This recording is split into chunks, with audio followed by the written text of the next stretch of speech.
hadiyalah Allah wa asyhadu anna Muhammadan abduhu wa rasuluh la nabiyya ba'dah. Alhamdulillah teman-teman, puji syukur kehadirat Allah Subhanahu wa taala yang telah memberikan kita rahmat, hidayah serta nikmat ya. Yang alhamdulillah di malam hari ini kita bisa bersama-sama berkumpul untuk mendengarkan dan juga sekaligus nanti mungkin ada sesi tanya jawab khususnya untuk kajian tafsir perdana di malam hari ini. Salawat serta salam tak lupa kita curahkan kepada Nabi Muhammad SAW serta keluarga, sahabat, dan semoga kita termasuk ke dalam umat yang senantiasa menjalankan sunnah-sunnahnya. Amin, amin, ya rabbal alamin. Baik, teman-teman semua, perkenalkan sebelumnya nama saya Novaldi, dan insya Allah pada malam hari ini saya akan menemani teman-teman semua, kita semua memandu acara di malam hari ini untuk sama-sama kita mendengarkan kajian tafsir ya. Oke, sebelum kita mulai, mari sama-sama kita buka terlebih dahulu dengan mengucapkan ta'awudz dan basmalah.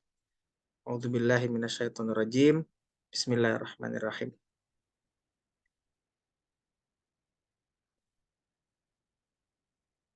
Baik, selanjutnya kita akan bersama-sama mendengarkan terlebih dahulu tilawah Al-Quran. Ya, sebelumnya apakah di sini sudah ada dari saudara Sabik ya?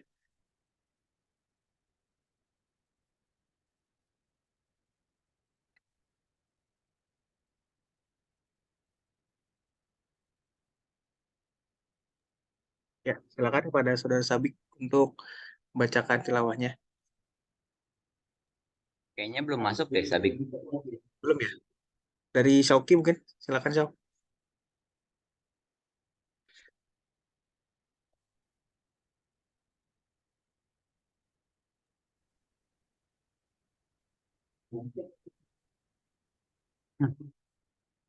Oke, bismillahirrahmanirrahim. Assalamualaikum warahmatullahi wabarakatuh. Waalaikumsalam warahmatullahi wabarakatuh. Insya Allah akan dibacakan surah Luqman ayat 12 sampai 19. Mangga yang bisa menyimak.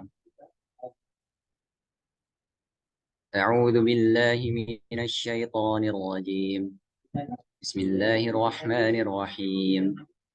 ولقد آتينا لقمان الحكمة أن اشكر لله ومن يشكر فإنما يشكر لنفسه ومن كفر فإن الله غني حميد وإذ قال لقمان لابنه وهو يعظه يا بني لا تشرك بالله إن الشرك لظلم عظيم ووصينا الإنسان بوالديه حملته أمه وهنا على وهن وفصاله في عامين أن اشكر لي ولوالديك إلي المصير وإن جاهداك على أن تشرك بي ما ليس لك به علم فلا تطعهما وصاحبهما في الدنيا معروفا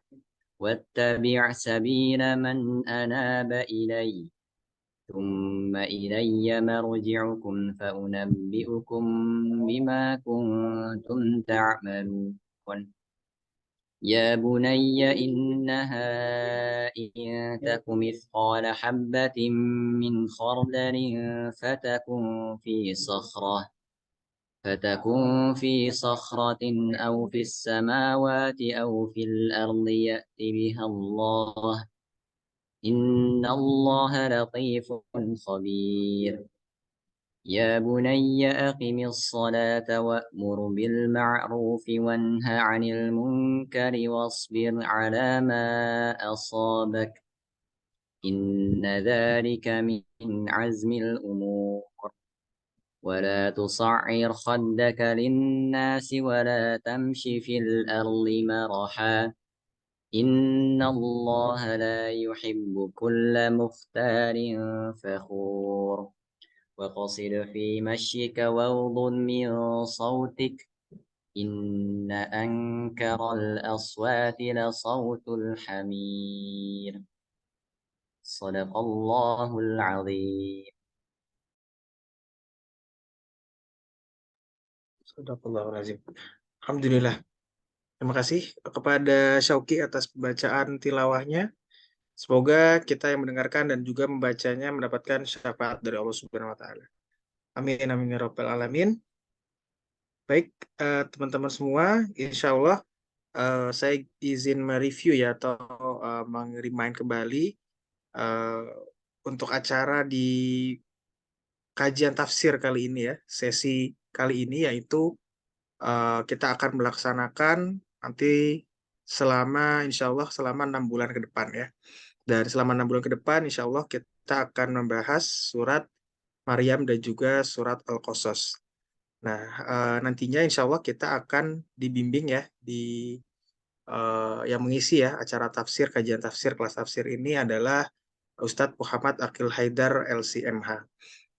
Untuk selengkapnya nanti insya Allah akan dibahas lebih lanjut bagaimana teknisnya dan juga kiat-kiat apa yang nantinya harus dijalani ya untuk khususnya para peserta yang hadir pada kelas tafsir selama 6 bulan ke depan. Dan selanjutnya mungkin akan ada penyampaian terlebih dahulu dari panitia ya, dari pengurus kelas tafsir ini yang insya Allah juga akan disampaikan oleh Saudara Syauki. Mungkin kepada Saudara Syauki dipersilakan.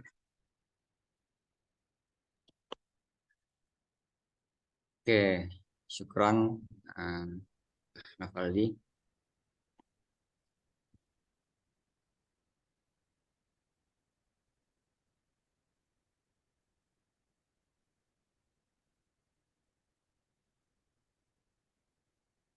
Oke, bismillahirrahmanirrahim.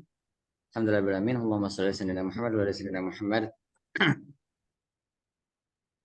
Oke, sebelumnya selamat datang pada teman-teman yang telah mendaftarkan dirinya ya di kajian tafsir ini, kajian tafsir Surah Maryam dan juga Al-Qasas. Insya Allah 6 bulan ke depan, seperti apa yang tadi sudah disampaikan ya. Mungkin di sini saya perkenalkan diri ya, nama saya Ahmad Syauqi, sama juga peserta di sini juga ya.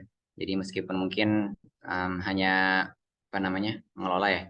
Nah mungkin sebelum ke sana, sebelum ke programnya, pengen ngenalin dulu ya bahwa ini sebenarnya kalau misalnya ditanya dari mana, sebenarnya kami ibarat kata kayak cuma kumpulan orang-orang yang wih gitu ya ibarat sama ya. Cuma kayak ayo kita kajian kayak gitu. Bikin kajian yuk atau enggak sebenarnya tadinya kayak nyari kajian yang memang rutin gitu ya. Dan mungkin dan juga salah satu dari yang ngajak ini adalah tidak sedang di Bogor gitu ya, bahkan di luar lagi di LN, lagi di luar negeri gitu kan. Akhirnya mungkin dia yang paling semangat sebenarnya ya, yang paling semangat nanti mungkin bisa nebak nanti pas lagi kenalan ya siapa di antara kita yang ada di lagi di Kuala Lumpur. Nah itu jadi akhirnya ada keresahan untuk memang akhirnya perlu untuk kajian, perlu untuk adanya majelis-majelis yang memang bisa diikuti dari manapun dan juga di sini makanya sebenarnya kuotanya dibatasin sebenarnya nih. Maksudnya kalau bisa yang memang intens untuk yang intens dan juga kenal dengan gurunya gitu ya. Dan akhirnya ya singkat cerita akhirnya awalnya tuh ngajakin Ki ayo dilanjutin. Oh ya ini sebelumnya memang akhirnya sebelumnya udah pernah ya ada kajian tafsir yang juga dari Ustadz Akil dan juga kalau yang dahulu tuh sama Ustadz Wildan juga ya kayak gitu dan akhirnya ngelanjutin lah ayo dilanjutin lagi gitu ya dari beberapa dari kami yang akhirnya ya udahlah dilanjutin aja gitu dan ini alhamdulillah Ustadz Akil bersedia dan juga insya Allah kita rutin di setiap Sabtu malam kayak gitu jadi sama-sama juga kita sebagai peserta dan mungkin ini yang perlu disampaikan adalah pertama sih ini terkait adabnya terlebih dahulu ya. Ini saya sedang mereminder diri saya sendiri ya. Apalagi ini kan online ya. Kita nggak pernah tahu sebenarnya kita sedang dalam posisi seperti apa. Mungkin ya. Apalagi yang kalau yang off cam kayak gitu ya. Jadi yang pertama kali mungkin kalau slogan yang ada di dalam kajian ini yang perlu untuk diperhatikan adalah cinta ilmu dan ta'zim pada guru. Tuh ya. Nah ini yang memang harus kita tanamkan baik-baik. Yang pertama yang poin tadi adalah cinta ilmu. Karena memang kan ibarat kata perbandingan ahli apa namanya orang yang memiliki ilmu dan juga yang ahli ibadah itu tuh bahkan ibarat kata perbandingannya cukup jauh gitu ya, bahkan di ininya, dan ilmu itu sangat utama kayak gitu ya, dan untuk akhirnya kita bisa istiqomah dalam menuntut ilmu dengan cara apa, dengan cara memang kita benar-benar mencintai ilmu. Mencintai ilmu dengan apa, dan dengan akhirnya kita mencintai forum-forum yang atau majelis-majelis yang seperti ini, yang merasa haus, selalu merasa haus, dan juga selalu merasa bahwa memang ilmu kita tuh memang sangat kecil ya, sangat sedikit, sangat terbatas, dan tidak menjadikan kita menjadi orang yang sombong ketika kita sedang menuntut ilmu seperti itu ya. Nah, kalau misalnya perbandingan antara ilmu kita dengan ilmu Allah itu kan seperti ibarat kata kita sedang menyelupkan jari kita ke laut atau laut dengan samudera yang luas. Ketika ditarik ada tetesan ya, ada tetesan airnya. Nah, itulah perbandingan antara ilmu yang kita miliki dengan ilmu Allah gitu ya. Bahkan memang justru mungkin melebihi itu ya, yang tidak ada batasnya kalau ilmu Allah. Nah, itu ya, cinta ilmu dan ta'zim pada guru. Ini adalah memang yang sangat dijaga ya, yang sangat dijaga oleh para salafus soleh adalah memang ta'zim pada guru, yang dimana ini sangat benar-benar diperhatikan, sangat benar-benar diperhatikan karena ya kita mengambil berkah dari majelis dan juga mengambil berkah dari ilmu yang disampaikan oleh guru itu benar-benar menjadi yang utama. Makanya kan kalau misalnya ininya adalah adab sebelum ilmu, ilmu sebelum amal. Jadi kan itu yang tahapannya adalah adab, ilmu, amal. Walaupun mungkin ada beberapa yang bilang sebelum adab ada juga iman yang memang akhirnya perlu untuk ditanamkan. Nah, ini memang karena apa? Karena memang betapa banyak orang-orang yang di luar sana yang semoga kita naudzubillah min dzalik, semoga kita tidak termasuk di dalamnya. Banyak orang yang memang akhirnya berilmu namun memang karena mungkin tidak belum mengetahui adabnya gitu ya terhadap ilmu tersebut, maka digunakannya tidak kepada yang bermanfaat. Makanya kita selalu berdoa ya bahwa memang semoga kita mendapatkan ilmu yang bermanfaat dan luas gitu ya. Nah itu. Nah terusnya yang poin pertama, sebentar lupa di sini tuh kita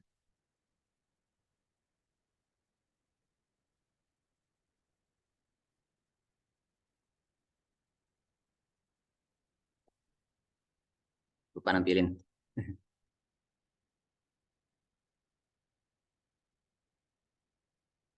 Ya tadi baru sampai ini ya slogan yang utamanya, cinta ilmu dan ta'zim pada guru. Nah, selanjutnya mengikhlaskan niat karena Allah. Nah, ini yang menjadi landasan utamanya ya. Yang dimana niat karena Allah inilah yang akhirnya menjadikan kita bernilai ibadah terhadap semua kegiatan kita. Mungkin banyak di antara kita, mungkin ada di antara kita yang memang sedang kuliah, mungkin ya kuliah S2 atau mungkin kuliah atau ada apa-apa gitu ya. Maka yang menjadikan perbedaan antara kita dengan orang-orang yang tidak beriman adalah memang kita dilandasi oleh niat ikhlas karena Allah Subhanahu wa taala. Ini yang harus dipahami sehingga apa-apa yang kita kerjakan itu memang benar-benar dinilai menjadi ibadah gitu. Dan ini suatu yang sangat mudah belok adalah niat ya. Maka perlunya kita selalu mereminder, perlunya kita untuk saling menasihati terkait ikhlas sunnah ini ya. Jangan sampai memang akhirnya kita merasa bahwa oh saya sudah pernah nih mengkaji ikut ikut kajian Maryam, surah Maryam dan juga surah Al-Qasas. Kalau mau tanya apa-apa tentang surah Maryam dan surah Al-Qasas, tanya sama gue. Wah, itu bahaya banget ya. Kalau misalnya niatnya seperti itu atau enggak niatnya memang misalnya wah, ini gue diajak sama sama si A, si B kayak gitu. Nah, itu hati-hati untuk memang diikhlaskan niatnya karena Allah SWT. Lalu yang kedua ini memohon kepada Allah agar diberikan ilmu yang bermanfaat yang menerangi hati. Ya, ya seperti doa yang memang kalau doa belajar kan itu ya. Allahumma inni a'udzubika ilman nafi'ah wa rizqan thayyibah wa amalan mutaqabbala. Itu ya. Yang semoga dengan ilmu inilah yang akhirnya bisa menerangi hati kita. Betapa banyak orang yang mungkin tahu banyak hal tapi tidak tenang ketika hatinya gelisah, hatinya masih gelisah ya. Semoga dengan kita ini maka memohon kepada Allah itu menjadi salah satu tanda kehambaan kita kepada Allah Subhanahu wa taala ya. Karena memang ketika kita sadar bahwa kita adalah hamba Allah, ketika kita sadar bahwa memang kita ini hanya benar-benar hamba Allah, maka ya kita terus meminta kepada Allah, zat yang memiliki segalanya. Nah ya, termasuk dari apa? Termasuk dengan ketika kita lagi majelis di dalam majelis ini, ya kita memohon kepada Allah semoga kita diberkahi dan juga diberikan ilmu yang bermanfaat. Yang ketiga, jangan sombong dan malu dalam belajar, karena sombong dan malu ini memang pernah ada Imam Mujahid berkata, orang yang malu tidak akan bisa mendapatkan ilmu. Demikian juga orang yang sombong. Nah, ini hadis riwayat Imam Bukhari rahimahullah. Jadi memang malu dan sombong ini adalah bukan salah satu, yang paling utama dalam penghalang dalam belajar ya. Penghalang dalam belajar itu adalah malu dan sombong. Kenapa malu juga termasuk? Karena memang ketika malu itu ya jangan sampai kita merasa minder dan kawan-kawannya. Tapi jangan sampai kita juga merasa sombong. Karena itu ada yang akhirnya bisa menghilangkannya. Terusnya mendengarkan dan menyimak dengan baik. Ya, mustamiat ya. Mungkin benar-benar bukan hanya mendengar, tapi juga menyimak ya. Oke, terusnya berusaha mengamalkan ilmu yang telah dipelajari, karena memang ilmu tanpa amal itu ibarat seperti ibarat pohon tanpa buah ya. Jadi memang dia pohon tapi manfaatnya tidak maksimal atau tanpa manfaat ya, seperti itu. Dan bahkan ada juga Nabi Muhammad SAW bersabda, manusia yang paling berat mendapatkan siksa di hari kiamat yaitu orang yang mempunyai ilmu yang Allah tidak memberi manfaat atas ilmunya. Ya, naudzubillah min dzalik, semoga kita bisa mengambil intisari dari kajian di sini dan akhirnya bisa mengamalkan apa yang sudah kita ambil ya. Oke, itu berusaha mengamalkan ilmu ya. Terusnya berakhlak baik dalam majelis. Nah, karena kita dalam majelis ya forum yang ada di online, tapi memang benar-benar anggaplah kita benar-benar berada di dalam suatu majelis. Ada orang di sebelah kanan kiri kita, benar-benar kita siap untuk menyimak. Iwan dianjurkan on kamera, Ahwat dibebaskan, dan boleh ya kalau ini kan silakan, karena memang dengan on kamera inilah kita bisa benar-benar ada rasanya ya, rasa untuk benar-benar bermajelis. Terusnya ini 8 yang penting ya, ini izin ketidakhadiran, yang tidak hadir berkabar di grup lalu disampaikan oleh MC kepada Ustadz. Jadi ini karena memang sudah berapa orang kita di grup tuh, terakhir ada 23 orang. Ya, 23 orang ini kalau bisa memang benar-benar setiap kali kita Sabtu malam udah jelas tuh. Kalau misalnya nggak ada kabar berarti 23 orang, ada 23 partisipan. Ya, mungkin itu yang idealnya seperti itu ya. Walaupun misalnya hanya ada 20, berarti ada 3 orang yang konfirmasi di grup. Nah, kita usahakan seperti itu ya. Dan juga nanti disampaikan, Ustaz, ini ada yang izin atas nama ini, karena ini, karena ini. Ya, biar memang kita benar-benar sudah berkomitmen bersama di sini dalam majelis ini. Oke, mungkin itu aja yang penyampaian yang harus disampaikan. Lalu untuk nanti kalau untuk infak nanti deh itu diinfokan di grup aja. Oh ya, terkait infak kan memang ada yang kalau di sini kita ada ini 100.000 per bulan, dan nanti kalaupun ada masalah, maksudnya kalaupun ada kendala ya, walaupun ada kendala jangan ragu untuk memang jangan malu untuk bilang kalau misalnya terkait keuangan kan ke saya. Nanti ya saya insya Allah akan ada remindernya, dan juga nanti kalau ada apa-apa nanti kita sifatnya memang ta'awun ya, saling membantu. Mungkin itu saja dari saya. Semoga kita bisa istiqomah di sini dan terus dijaga niat kita karena Allah Subhanahu wa taala. Oke, sekian dari saya kembalikan pada Nafaldi. Assalamualaikum warahmatullahi wabarakatuh. Waalaikumsalam warahmatullahi wabarakatuh. Baik, terima kasih banyak kepada Syauki ya atas penyampaiannya, baik dari segi program ya, dan juga adab, terutama dari adab berilmu dan juga takzim pada guru ya. Semoga ini sama-sama bisa kita amalkan ya. Dan bagi teman-teman yang ikhwan yang belum on cam, dipersilakan untuk on cam ya. Baik, sebelum kita mulai mohon izin Ustadz Akil, mungkin kita akan perkenalan dulu Ustadz. supaya kita sama-sama mungkin bisa kenal juga nih dari mana aja teman-teman semua yang ada di sini, rekan-rekan semua. Mungkin nanti bisa saling nggak tahunya ada yang satu kota nih bisa jadi nih kan, satu kota, nanti siapa tahu bisa temu gitu ya. Wallahu alam. Eh izin Ustaz, kita perkenalan dulu ya. Mungkin eh kita mulai dari saya sebutin aja ya teman-teman, dari Muaz nih yang sudah on cam. Boleh kenalan dulu Muaz, mungkin nama, domisili dan kesibukan aja. Insya Allah. Oke. Assalamualaikum warahmatullahi wabarakatuh. Waalaikumsalam warahmatullahi wabarakatuh. Ya, perkenalkan, nama saya Muaz Nur Zaman, biasa dipanggil Muaz. Kesibukannya bekerja, kemudian berdomisili untuk saat ini lagi di Jakarta Timur. Tapi kalau untuk pekerjaan itu di Bandar Teknologi Kajang di Malaysia. Ini lagi WFH dulu, mungkin nanti bulan depan kembali. Mungkin itu. Oke, insya Allah ya. Terima Terima kasih kasih. banyak Muaz. Semoga dilancarkan kerjaannya di Malaysia dan di Jaktim ya. Insya Allah.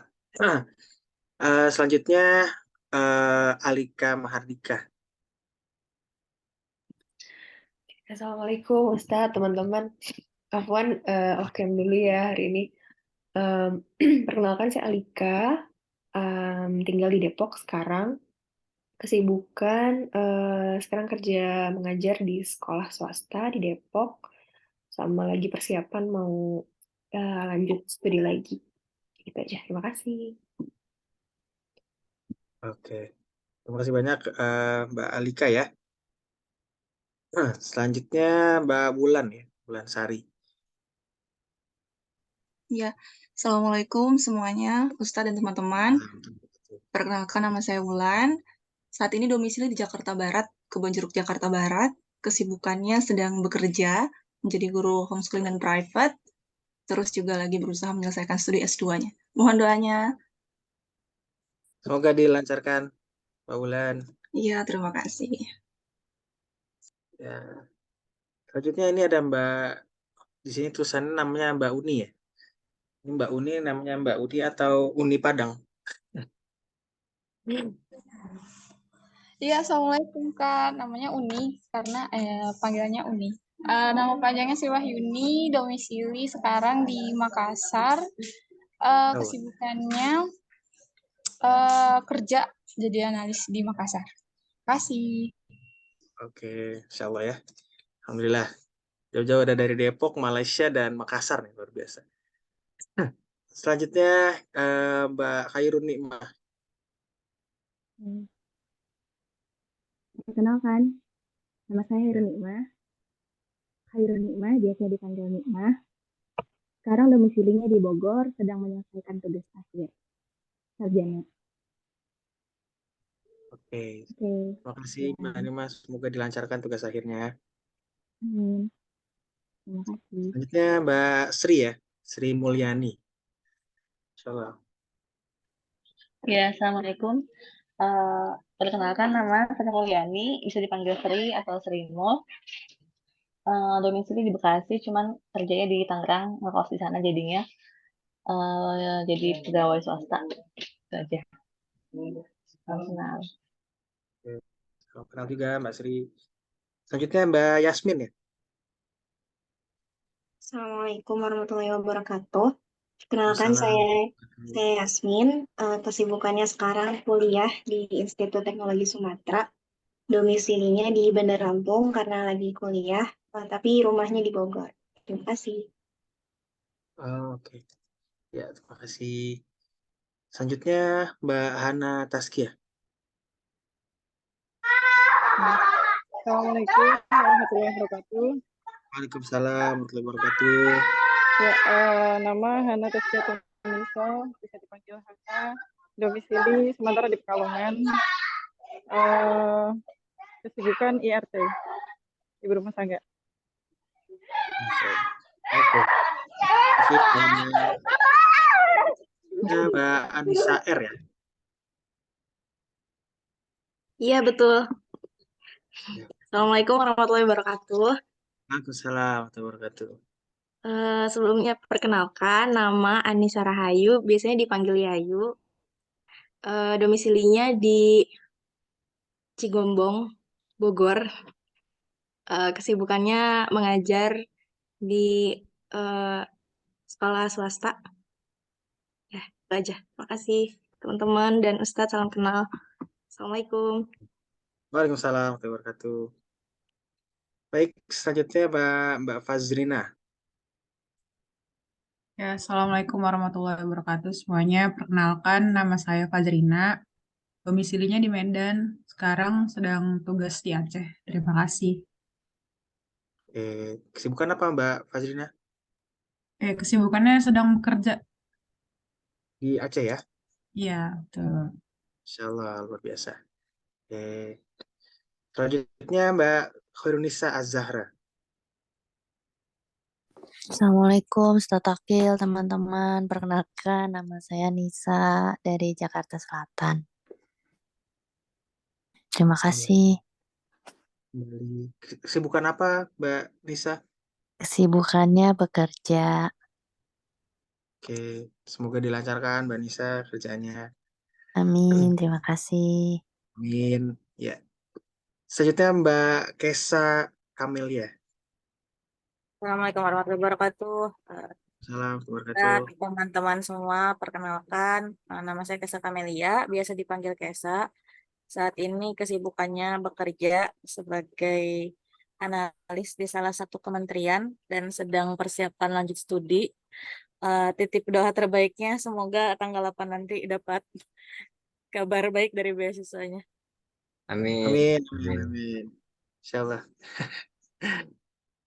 Domisili di mana Mbak Kesa? Oh iya, domisilinya di Mampang Perapatan, Jakarta Selatan. Mantap, Insya Allah ya, detail sekali nih. Mampang Perapatan. Siap. Oke, selanjutnya ke Mas apa Mbak ya? Punten Mas atau Mbak Faik. Ya, Kak. Oh ya, enggak Mbak Faik.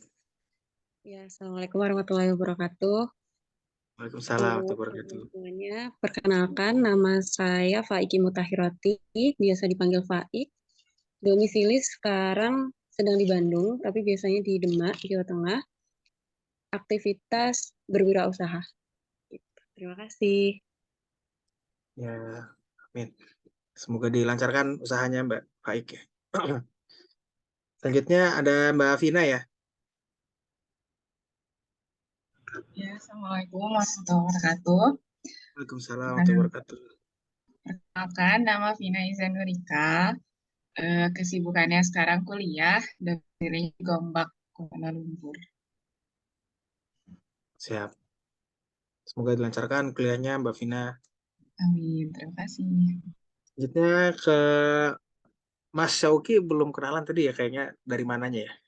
Oh iya, kenalkan Syauki, domisili sekarang di Bogor, aktivitas lagi lanjut kuliah di IPB. Masya Allah, oke. Selanjutnya saya sendiri ya. Mengenalkan diri sendiri, insya Allah nama Nafaldi dari Depok, dan aktivitas sekarang bekerja di salah satu bank di Indonesia, insya Allah. Oke. Selanjutnya, insya Allah nanti kita akan bersama-sama kenalan juga sama Ustadz Akil ya. Selanjutnya nanti kita akan sama-sama mendengarkan kenalan ya, sekaligus nanti sekalian materi juga dari Ustadz Akil insya Allah di malam hari ini. Sebelumnya saya izin menyampaikan dulu profil dari Ustadz Akil. Mungkin dari teman-teman ada yang sudah pernah bersama Ustadz Akil ya dalam kelas-kelas sebelumnya. Ada juga mungkin yang belum juga gitu. Saya izin menyampaikan Ustadz Akil dengan nama lengkap Ustadz Muhammad Akil Haidar LCMH. Beliau adalah lulusan dari Universitas Islam Muhammad Ibnu Saud, Kerajaan Saudi Arabia, Fakultas Syariah jurusan Perbandingan Mazhab. Dan kemudian beliau juga melanjutkan studi magister di Institut Ilmu Al-Quran atau IIQ Jakarta, Prodi Hukum Ekonomi Syariah atau HES ya, Hukum Ekonomi Syariah. Dan beliau adalah pengajar di Rumah Fikih Indonesia dan juga pengajar juga di Sekolah Tinggi Ilmu Usuluddin Dirosat Islamiyah Al-Hikmah. Dan selain itu beliau juga adalah anggota Komite Fatwa BPJPH atau Badan Penyelenggara Jaminan Produk Halal. Ya, begitulah profil ya dari Ustadz Akil. Dan selanjutnya mari sama-sama kita dengarkan langsung perkenalan ya, dan sekaligus juga materi ya, materi perdana di malam hari ini. Insya Allah akan disampaikan oleh Ustadz Akil. Kepada Ustadz Akil, saya persilakan. Baik, terima kasih kepada Ahmad Faldi dan semuanya teman-teman yang dirahmati Allah. Bismillahirrahmanirrahim. Assalamualaikum warahmatullahi wabarakatuh. Waalaikumsalam warahmatullahi wabarakatuh. Alhamdulillah wassalatu wassalamu ala rasulillah wa la hawla wa la quwwata illa billah. Senang sekali kita bisa berjumpa kembali. Ya, ada yang kembali, ada yang mungkin baru itu, dan ternyata yang ikut ini semuanya minimal kayaknya minimal S1 atau bahkan banyak yang sedang proses S2 dan seterusnya. Ada yang mengajar dan seterusnya, dan sesuai ini luar biasa hebat ya. Semoga pertemuan kita ini diridhoi, pertemuan kita ini membawakan hasil hal-hal yang positif, yang baik-baik gitu. Dan saya tinggalnya itu di Jagakarsa tapi mepet Depok, paling 3 rumah samping udah Depok gitu.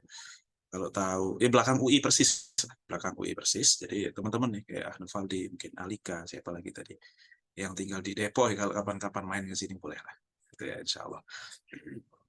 Atau kapan-kapan kita ngaji, ada sebagian offline gitu ya, sebagian online tapi sebagian ada yang hadir gitu kan, supaya lebih kerasa majelisnya gitu. Karena memang majelis online ini plus minus ya. Plusnya bisa borderless gitu ya. Artinya yang di Malaysia, Kuala Lumpur, ada yang di mana-mana dan seterusnya, itu kemudian bisa ikut hadir meskipun tidak di sini. Tetapi kekurangannya adalah ya kontrolnya agak kurang. Dan manusia atau kita itu biasanya lebih sering dimudahkan jika terkondisikan. Ya, kalau terkondisikan, kalau tidak terkondisikan itu agak susah biasanya. Kalau kita di kelas, insya Allah akan susah untuk ngantuk, akan susah. Kalaupun ngantuk akan susah untuk tidur. Kenapa? Kondisinya tidak mendukung kita untuk tidur. Nah, kalau bermajelis ketemu semuanya, insya Allah akan lebih mudah untuk konsentrasi. Nah, tapi kalau tidak, ya itu masalahnya bisa jadi sambil nyetrika, sambil bahkan nonton Family 100. Parah kalau nonton Family 100 ya janganlah. Ya sambil nyetrika boleh, atau mungkin sambil ngerjain beberapa tugas gitu-gitu. Ya satu hal yang oke lah gitu ya, karena toh ini juga memanfaatkan waktu-waktu luang yang semoga ini menjadi satu hal yang positif, tetap ada manfaatnya gitu ya. Tentu kesungguhan kita di dalam belajar itu akan mendapatkan keberkahan yang berbeda. Karena memang ilmu itu yang paling penting berkahnya, bukan banyaknya. Ilmu itu tidak sekedar informasi yang kita dapatkan, tapi kemudian dari ilmu itu apa yang merubah kepada hidup diri kita ini. Itu yang paling penting. Kalau sekedar informasi yang kita dapatkan, alhamdulillah banyak gini, cuma sebagai hafalan ya tidak terlalu menjadi apa-apa juga gitu ya. Yang penting adalah bagaimana ilmu itu berefek kepada diri kita. Dan alhamdulillah teman-teman, saya doakan pokoknya semuanya hajatnya terkabul, hidupnya dimudahkan oleh Allah, istiqomahkan, dikuatkan dalam segala kondisi.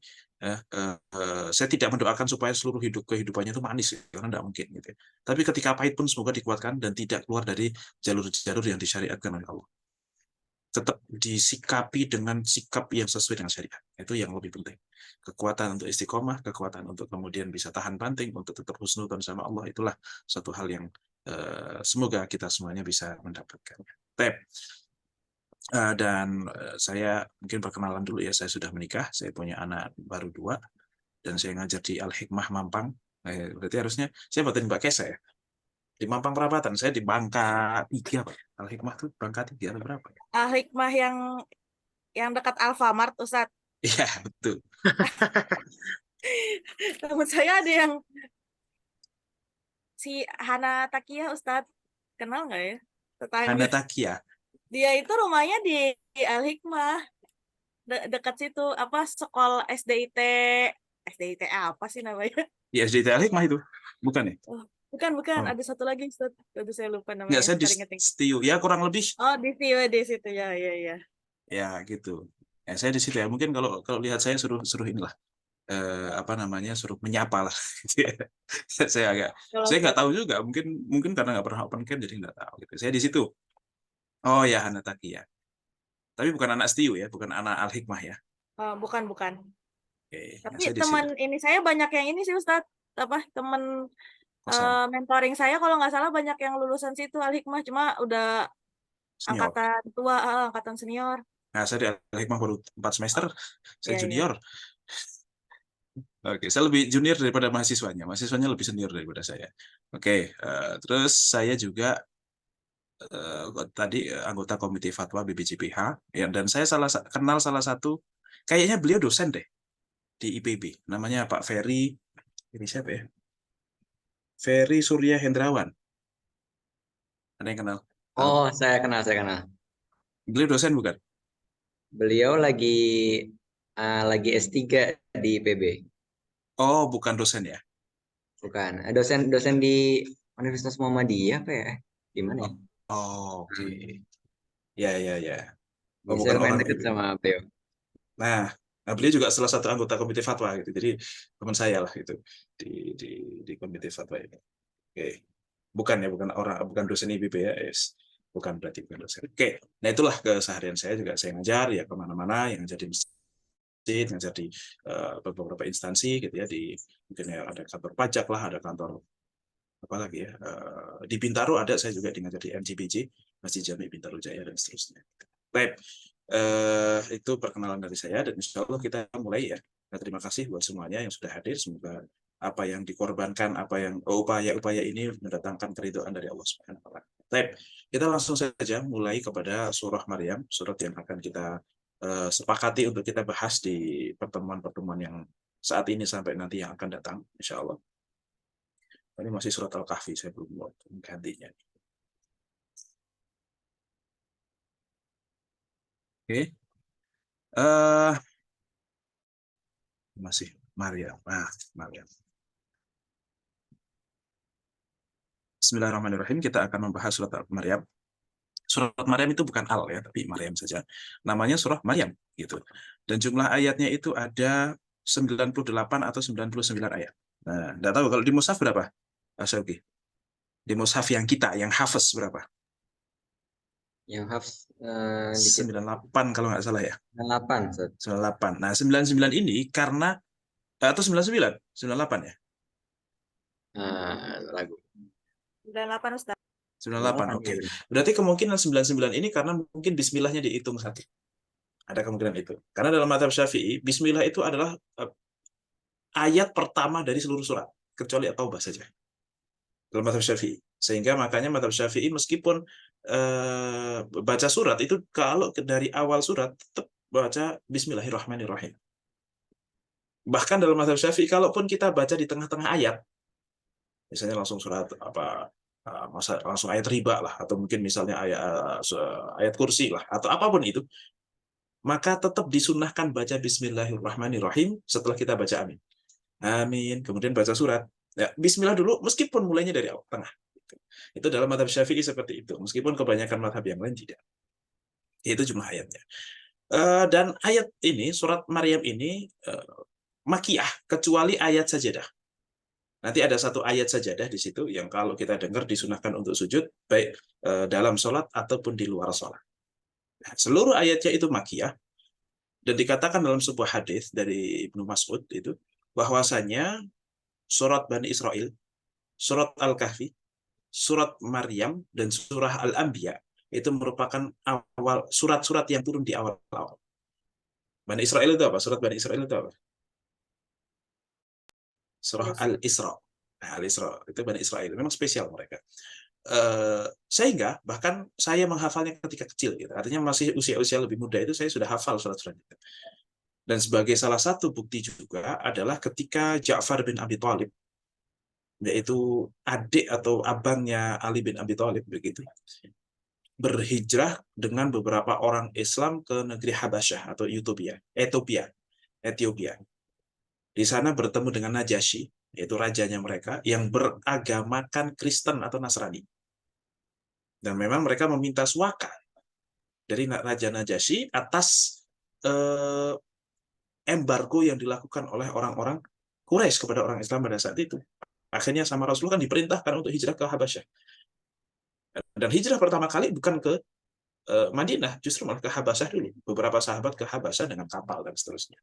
Nah, ketika di sana ya diterima dengan baik dan seterusnya, dengan Rasulullah, dititipin surat dari Rasulullah dan seterusnya gitu. Sampai akhirnya ada dua orang utusan dari kafir Quraisy untuk meminta dikembalikan itu beberapa orang yang minta suaka itu tolong dikembalikan kepada kami. Karena dianggap mereka adalah orang-orang yang kabur daripada negara kami. Ya, kalau misalnya kok antar negara kan sekarang pasti akan ada seperti itu. Tolong, itu mereka adalah buronan di negara kami, jadi tolong kembalikan. Jangan lindungi mereka. Kan gitu. Ada orang yang seperti itu. Ada utusan dari ini, dua orang siapa gitu. Kalau nggak salah Amr bin As. Salah satunya Amr bin As. Bapaknya Abdullah bin Amr bin As. Ya, Amr bin As ini kemudian ke sana. Nah, kemudian meminta untuk supaya orang-orang ini dikembalikan, biar saya bawa pulang nih. Ini mereka adalah orang-orang yang kabur, mereka adalah para terpidana dalam tanda kutip gitu, kabur dan seterusnya. Maka Ja'far bin Abi Thalib ini kemudian membacakan surah Maryam kepada Najasyi. Membacakan surah Maryam kepada Najasyi sampai Raja Najasyi itu benar-benar menitikkan air mata, jenggotnya sampai basah, orang-orang di sekitarnya pun nangis gara-gara nangisnya si Najasyi. Dengan ucapan setelahnya, wallahi itu adalah sesuatu yang datang. Ayat yang kau bacakan itu sumbernya sama dengan yang diturunkan kepada Nabi Musa dan diturunkan kepada Isa. Itu sama itu. Kemudian dia masuk Islam.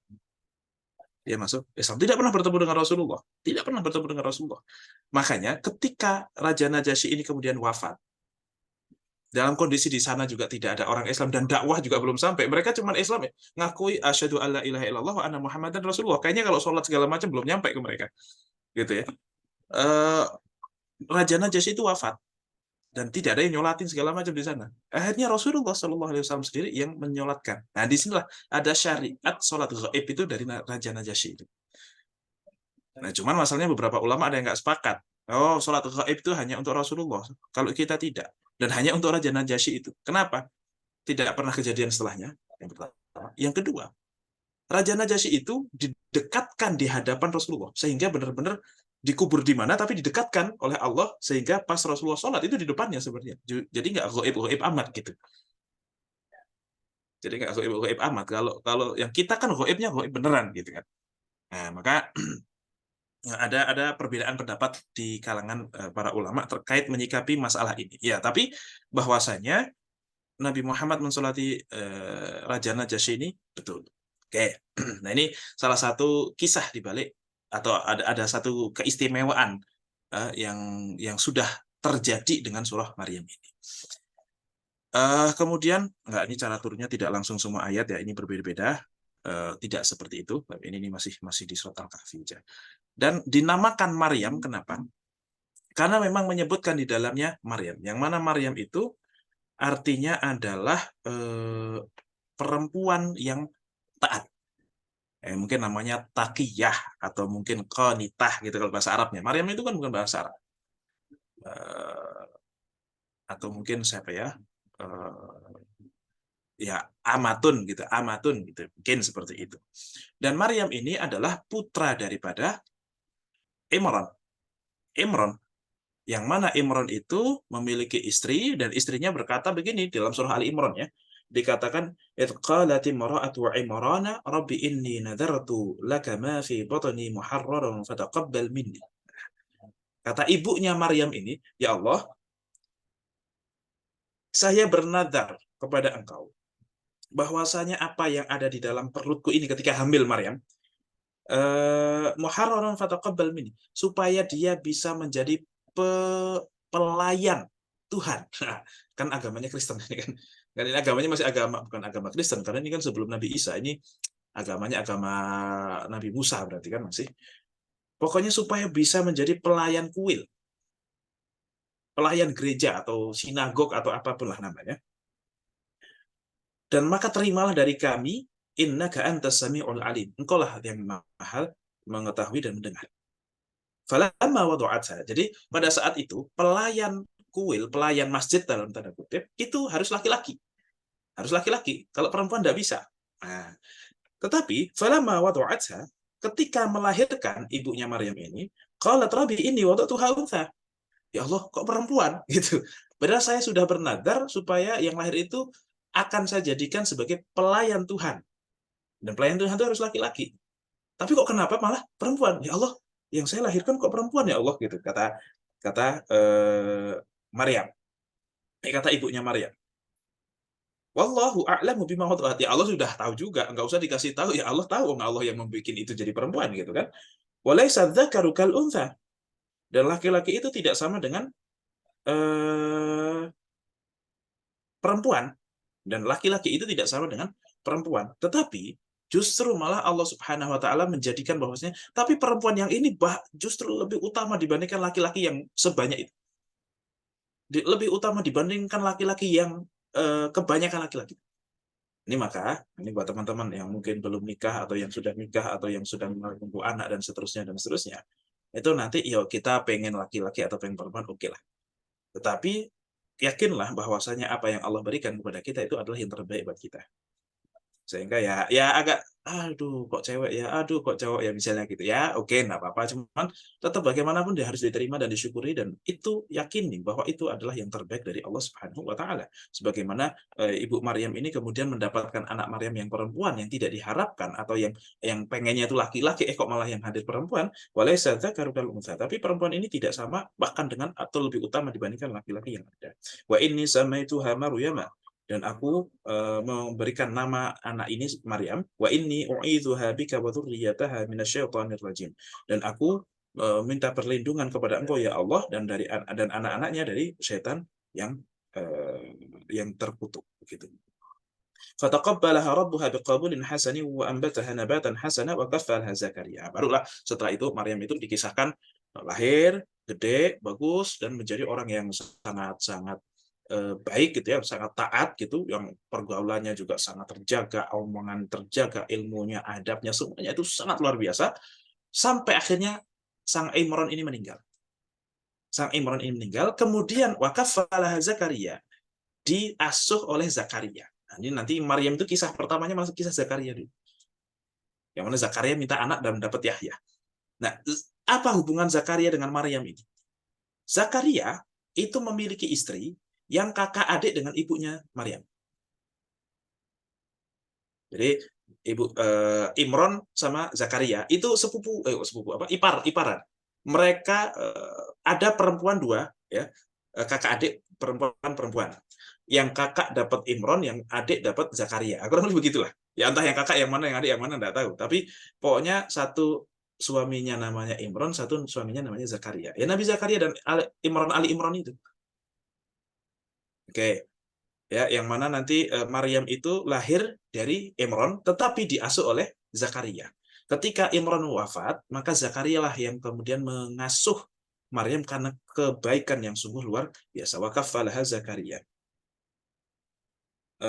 Kullama dakhala 'alaiha Zakaria al-mihrab, ketika Zakaria masuk ke mihrabnya si Maryam, wajada 'indaha rizqa, dia pasti punya makanan. Padahal siapa yang ngasih, siapa yang nganterin? Dia bagian orang yang seharusnya memberikan makan Maryam pun enggak tahu siapa yang nganterin.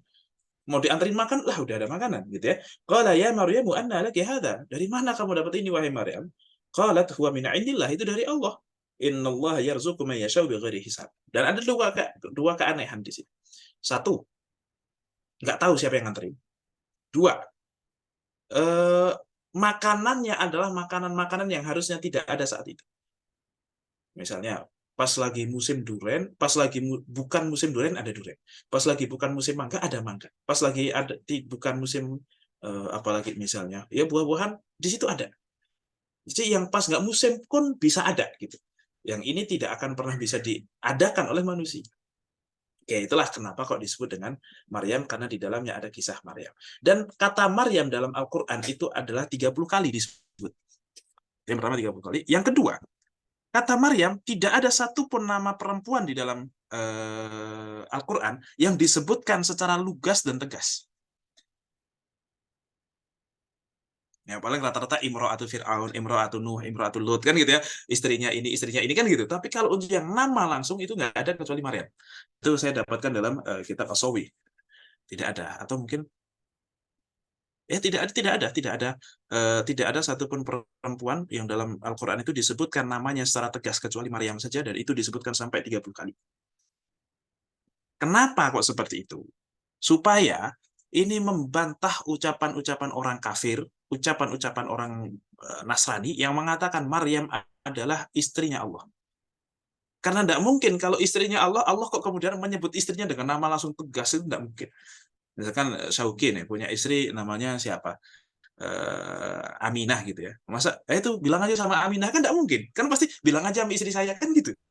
Kita sebagai suami pasti akan mengatakan bilang aja sama istri saya atau sama ibunya anak-anak atau apalah gitu. Tidak mungkin kok langsung nyebut namanya langsung. Apalagi ini seorang raja, misalnya seorang raja pembesar gitu, misalnya Jokowi, Pak Jokowi lah bilang. Terus itu sama Iriana aja gitu. Masa kayak gitu? Tidak mungkin. Itu sama ibu negara saja. Itu sama istri saya saja. Kan pasti seperti itu. Kalau memang istri. Tapi inti untuk menunjukkan kenapa Allah kok langsung Maryam, untuk menunjukkan bahwa memang Maryam bukan istrinya Allah. Sehingga Allah juga tidak memposisikan penyebutannya itu dengan orang yang bisa dikatakan partner atau istri. Ini salah satu hikmahnya. Dan tidak ada satupun nama perempuan yang disebutkan secara sharih, secara jelas, secara lugas namanya di dalam Al-Quran, kecuali Maryam. Imro'atu Fir'aun, wa imro'ati Aqir, Zakaria bilang, dan istri saya, dan gitu. Imro'ata Lut, Imro'ata Nuh, wa Imro'ah Fir'aun, dan seterusnya. Pakai Imro'ah. Yang bahkan istri-istri Nabi aja nggak ada yang disebut. Kan gitu. Nah, ini salah satu hikmahnya itu seperti itu. Oke. Kemudian kita mulai baca surah Al-Maryam dari 1 sampai, ya kita coba 1 dulu. Silahkan Syauqi, minta tolong dibacakan ayat pertama.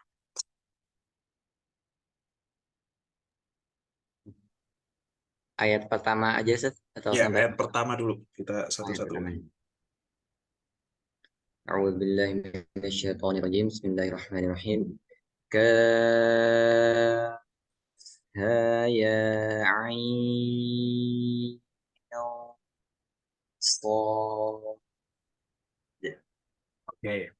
Di sini kaf, ha, ya, ain, shad itu namanya al-ahruf al-muqatta'ah. Huruf-huruf yang dipisah-pisah, dan bacanya nggak boleh kah, ya, aso. Ini harus kaf. Ulama sepakat kaf itu dibacanya lazim. Harokat ya berarti ya. Ha sama ya itu sepakat juga dibacanya matobi. 2 harokat. Shad itu juga ulama sepakat dibacanya lazim. Tinggal ain. Ain ulama ada yang membacanya seperti kaf, ada yang seperti ha. Nah tadi Syauqi bacanya yang mana? Yang lazim atau bukan? Yang lazim, Ustaz. Ain. Kebanyakan kita membaca yang lazim, tapi ainnya itu boleh dibaca kaf ha ya ain. Nah, tambahannya adalah didengungnya. Dan itu juga ulama sepakat nun mati di dalam ain itu didengungkan atau diikhfakan kepada sodnya. Sod. Nah, kalau langsung bisa sod dzikru. Nah, bisa idgham atau sod dzikru. Atau tidak atau idhar. Dzikru rahmati rabbika ada. Ini masalah teknis qiraat ya. Tentu ya kalau Syauqi paham lah, tapi tidak semuanya paham ya. Ini ilmu qiraat itu ilmu agak-agak mahal, agak-agak susah, asing, dan hampir punah. Tapi sayang sekali untuk dilewatkan sebenarnya. Ini ilmu yang sangat mahal ini sebenarnya. Cuman ya jarang yang menguasai karena memang secara implikasi hukum kayak nggak terlalu ada bedanya gitu kan. Itu kan cuma cara baca kemudian dan seterusnya. Ilmu qiraat itu. Nah, apa maknanya? Kaf ha ya ain shad itu para ulama mengatakan ini banyak sekali pendapat ya. Ada yang mengatakan bahwasanya itu adalah salah satu nama Allah. Ada yang mengatakan enggak, itu hanya kumpulan huruf hijaiyah untuk menunjukkan kelemahan orang-orang Arab pada saat itu. Yang mana ini adalah huruf hijaiyah, oke. Al-Quran juga tersusun hanya dari huruf hijaiyah saja, yang sudah kalian hafalkan, yang sudah kalian kuasai semuanya, maka silahkan untuk datangkan semacam Al-Quran. Tanding itu. Bahkan kalau perlu jin-jinnya pun datangin sekalian. Kalian berkumpul sama jin-jinnya pun sekalian, walau kana ba'dukum li ba'din dhahira ya. Dan kalian tidak akan pernah bisa meskipun jin sama kalian itu sama-sama bisa saling lihat, bisa saling kerjasama dengan tanpa harus ada upacara atau apa. Nggak akan pernah bisa. Datangkan satu surat, datangkan satu ayat pun tidak akan pernah bisa. Karena memang ini adalah suatu kemukjizatan. Dan memang kemukjizatan Nabi itu biasanya akan didatangkan sesuai dengan tren pada zaman itu. Tren ketika Nabi Musa adalah sihir. Semua orang belajar sihir. Oke, Nabi Musa dikasih tongkat bisa berubah jadi ular. Yang mana itu bukan sihir. Penyihir tahu betul kalau, wah ini beda, ini bukan sihir ini. Penyihir akan tahu mana yang sihir, mana yang enggak. Meskipun ngakui, oh kalau itu sihir sih, tapi hebat betul sihirnya. Kan gitu ya. Tapi ketika melihat tongkatnya Nabi Musa, wah ini sih bukan sihir, ini lain, ini beda. Sehingga meluluhlantahkan semua orang-orang yang ada di situ. Misalnya Nabi Isa, yang pada saat itu ngetren adalah ilmu kedokteran. Ya udah, Nabi Isa memegang hanya dengan mengusapkan saja bisa menyembuhkan mata yang buta, bisa menyembuhkan luka-luka yang ada, bahkan bisa menghidupkan yang mati. Dan Nabi Isa. Kemudian Nabi Yusuf itu takwil mimpi, ya, tafsir mimpi. Pada jago-jagoan tafsir mimpi, tapi ketika sang raja itu mimpi, nggak ada satupun yang bisa menafsirkan kecuali Nabi Yusuf. Itu mukjizat. Terus apa lagi ya? Nabi siapa lagi? Nabi Hud misalnya, nah, itu kuat-kuatan. Nah, itu musuhnya Nabi Hud itu adalah orang-orang yang sangat kuat, luar biasa. Bahkan ada satu tentara, ya, sering mereka itu hanya satu tentara, satu orang saja itu bisa membinasakan satu kampung. Nah, sama Nabi Hud ditantang, ayo semua yang kalian bisa menghancurkan satu kampung di sini, lawan saya sendirian saya gitu. Kalau memang bisa, saya bertawakal kepada Allah gitu. Ternyata tidak ada yang bisa. Nah, ini tren seperti itu. Nah, orang Arab itu punya fasohah balaghah yang luar biasa pada saat itu. Mereka sangat-sangat ngulik terhadap bahasa itu, sehingga kalau mereka pakai bahasa-bahasa yang mungkin sastranya tinggi itu jadi kayak semacam ada pride-nya gitu. Pada saat itu, begitu keluar Al-Quran, semuanya luluh lantah dan semuanya mengakui. Ya, terutama yang memang alim-alim betul, ya, kayak Al-Walid ibn Mughirah, kemudian Abu Jahal, Abu Lahab, itu semuanya sebenarnya kalau dengar Quran itu tunduk. Ini sih nggak mungkin dari Muhammad itu. Tapi ya karena gengsi tadi, ya, karena gengsi, karena takabur tadi. Lah, tapi kan Muhammad itu bocah kecil, dia ponakan saya. Ya masa saya jadi ikut dia kan gitu. Saya masa jadi ikut dia. Nah, ini kan jadi gengsi yang kemudian menghalangi dari ilmu. Ini kalau nyambung Syauqi tadi. Ini makanya bahaya sekali. Gengsi itu jangan pernah sampai. Gengsi itu akan menghalangi keberkahan ilmu. Gara-gara gengsi, padahal Abu Jahal dan Abu Lahab itu sudah punya informasi, punya ilmunya bahwa ini itu adalah yang benar. Tapi gara-gara gengsi, ilmu itu tidak akan membawa efek kebaikan buat dia, justru malah menjerumuskan dia kepada keburukan. Makanya berhati-hati dengan ilmu itu, hati-hati dengan gengsi, hati-hati dengan takabur, merendahkan, dan seterusnya. Baik. Nah, kemudian ada juga yang memaknai bahwasanya kaf ha ya ain shad itu merupakan nama-nama dari Al-Qur'an sebagaimana disebutkan oleh Qatadah. Kalau Ibnu Abbas mengatakan itu salah satu nama Allah. Ada juga yang mengatakan itu adalah kumpulan dari al-asma al-a'zam, nama-nama Allah. Nah, sehingga diartikan begini, kaf itu artinya adalah kafin li khalqihi, sang maha pemberi kecukupan buat hambanya. Ha artinya al-hadin li abdihi, yang memberikan petunjuk kepada hamba-hambanya. Ya artinya yaduhu fawqa aydihim, kekuasaan Allah berada di atas kekuasaan seluruh manusia yang ada. Ain artinya adalah alimun bibariyatihi, mengetahui seluruh kondisi makhluknya. Shad artinya shadiqun biwa'dihi. Allah itu tidak akan pernah mengingkari janjinya. Kalau ngancam ya beneran, ancaman itu akan ada. Kalau Allah berjanji yang baik maka akan ada. Itu kaf ha ya ain shad. Kurang lebih artinya seperti itu menurut sebagian ulama. Nah, tetapi kalau kayak Ibnu Katsir dan kebanyakan ulama itu mengatakan ya yang paling tepat itu Allahu a'lam, kita tidak tahu.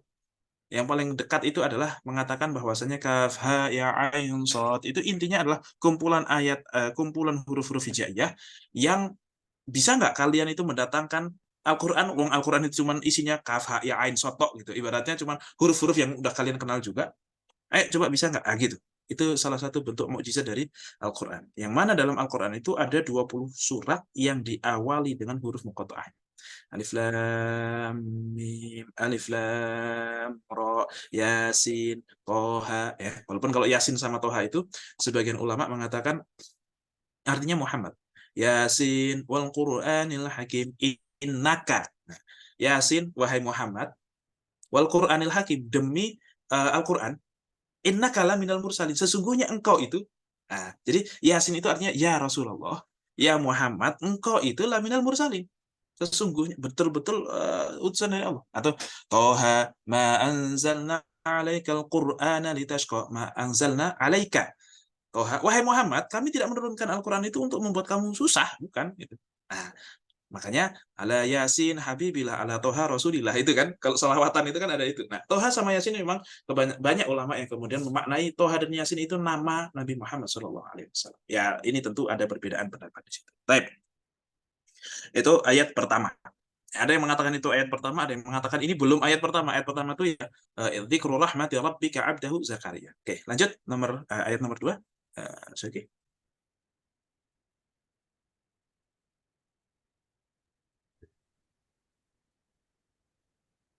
Dzikru rahmati rabbik. Dzikru rahmati rabbika 'abdahu Zakaria. Baik. Dzikru rahmati rabbika 'abdahu Zakaria. Dzikru artinya Allah menjelaskan, Allah menyebutkan. Rahmati rabbika, rahmat Tuhan engkau, 'abdahu kepada hambanya yang bernama Zakaria. Nah, bisa jadi ini juga konteksnya kayak memanggil nama Nabi. Wahai Muhammad, ayat ini Allah akan menyebutkan betapa kasih sayangnya Allah atau bagaimana Allah kemudian mengasihi hambanya yang bernama Zakaria. Ini ada beberapa hal. Satu, kenapa Allah perlu mengingatkan atau perlu menyebutkan ini kepada Nabi Muhammad SAW? Supaya Nabi Muhammad itu lebih merasa pede, lebih merasa yakin, lebih merasa dikasihi oleh Allah Subhanahu wa taala. Kalau Nabi Zakaria dia nabi tetapi tidak semulia engkau wahai Muhammad saja diurusin sama Allah Subhanahu wa taala, diberikan kasih sayangnya, apalagi engkau yang akramal khalqi, yang merupakan makhluk terbaik, itu ya pasti dikasih gitu. Jadi tenang saja kayak gitu ya. Dzikru rahmati rabbika 'abdahu, kepada hambanya, dan Allah menyebutkan Zakaria sebagai hamba. Kalau sampai Allah menyebutkan seseorang bahwa oh itu adalah hambaku, nah itu satu hal yang sangat luar biasa. Itu berarti suatu predikat yang sudah harusnya kita bahagia dengan itu. Disebut hamba oleh Allah itu harus sangat-sangat bahagia. Melebihi bahagianya kalau diterima di fakultas apa dengan beasiswa gitu.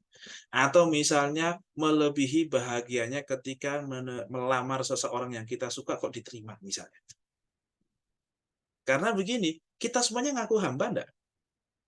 Ngaku. Tapi sama Allah diakui hamba apa enggak? Hamba kok sholat duha nggak pernah, tahajud nggak pernah, hamba model apaan kan gitu, ibaratnya kan gitu. Tapi kalau Allah sudah menyebut seseorang sebagai hamba, oh berarti memang dia melakukan penghambaan dengan benar sampai Allah pun mengakui dia hamba gitu. Dan menjadi hambanya zat yang memang pantas untuk kita menjadi hambanya, itu adalah suatu kemuliaan. Berbeda kalau kita menghamba kepada sesuatu yang nggak pantas kita jadikan sebagai kita menjadi hambanya, itu sebuah penghinaan. Ya, kayak misalnya gini. Ya, contoh simpelnya, teman-teman, ketika ditelepon sama ibu, dimintain tolong, langsung diangkat, langsung siap Bu, pulang, oke, langsung pulang. Itu menunjukkan betapa mulianya dia. Kenapa? Karena memang anak pantasnya begitu sama ibu. Dan menjadi anak yang berbakti, yang nurut, yang takut sama ibu, itu justru malah mulia. Kenapa? Karena pantas. Ibu pantas dibaktiin seperti itu.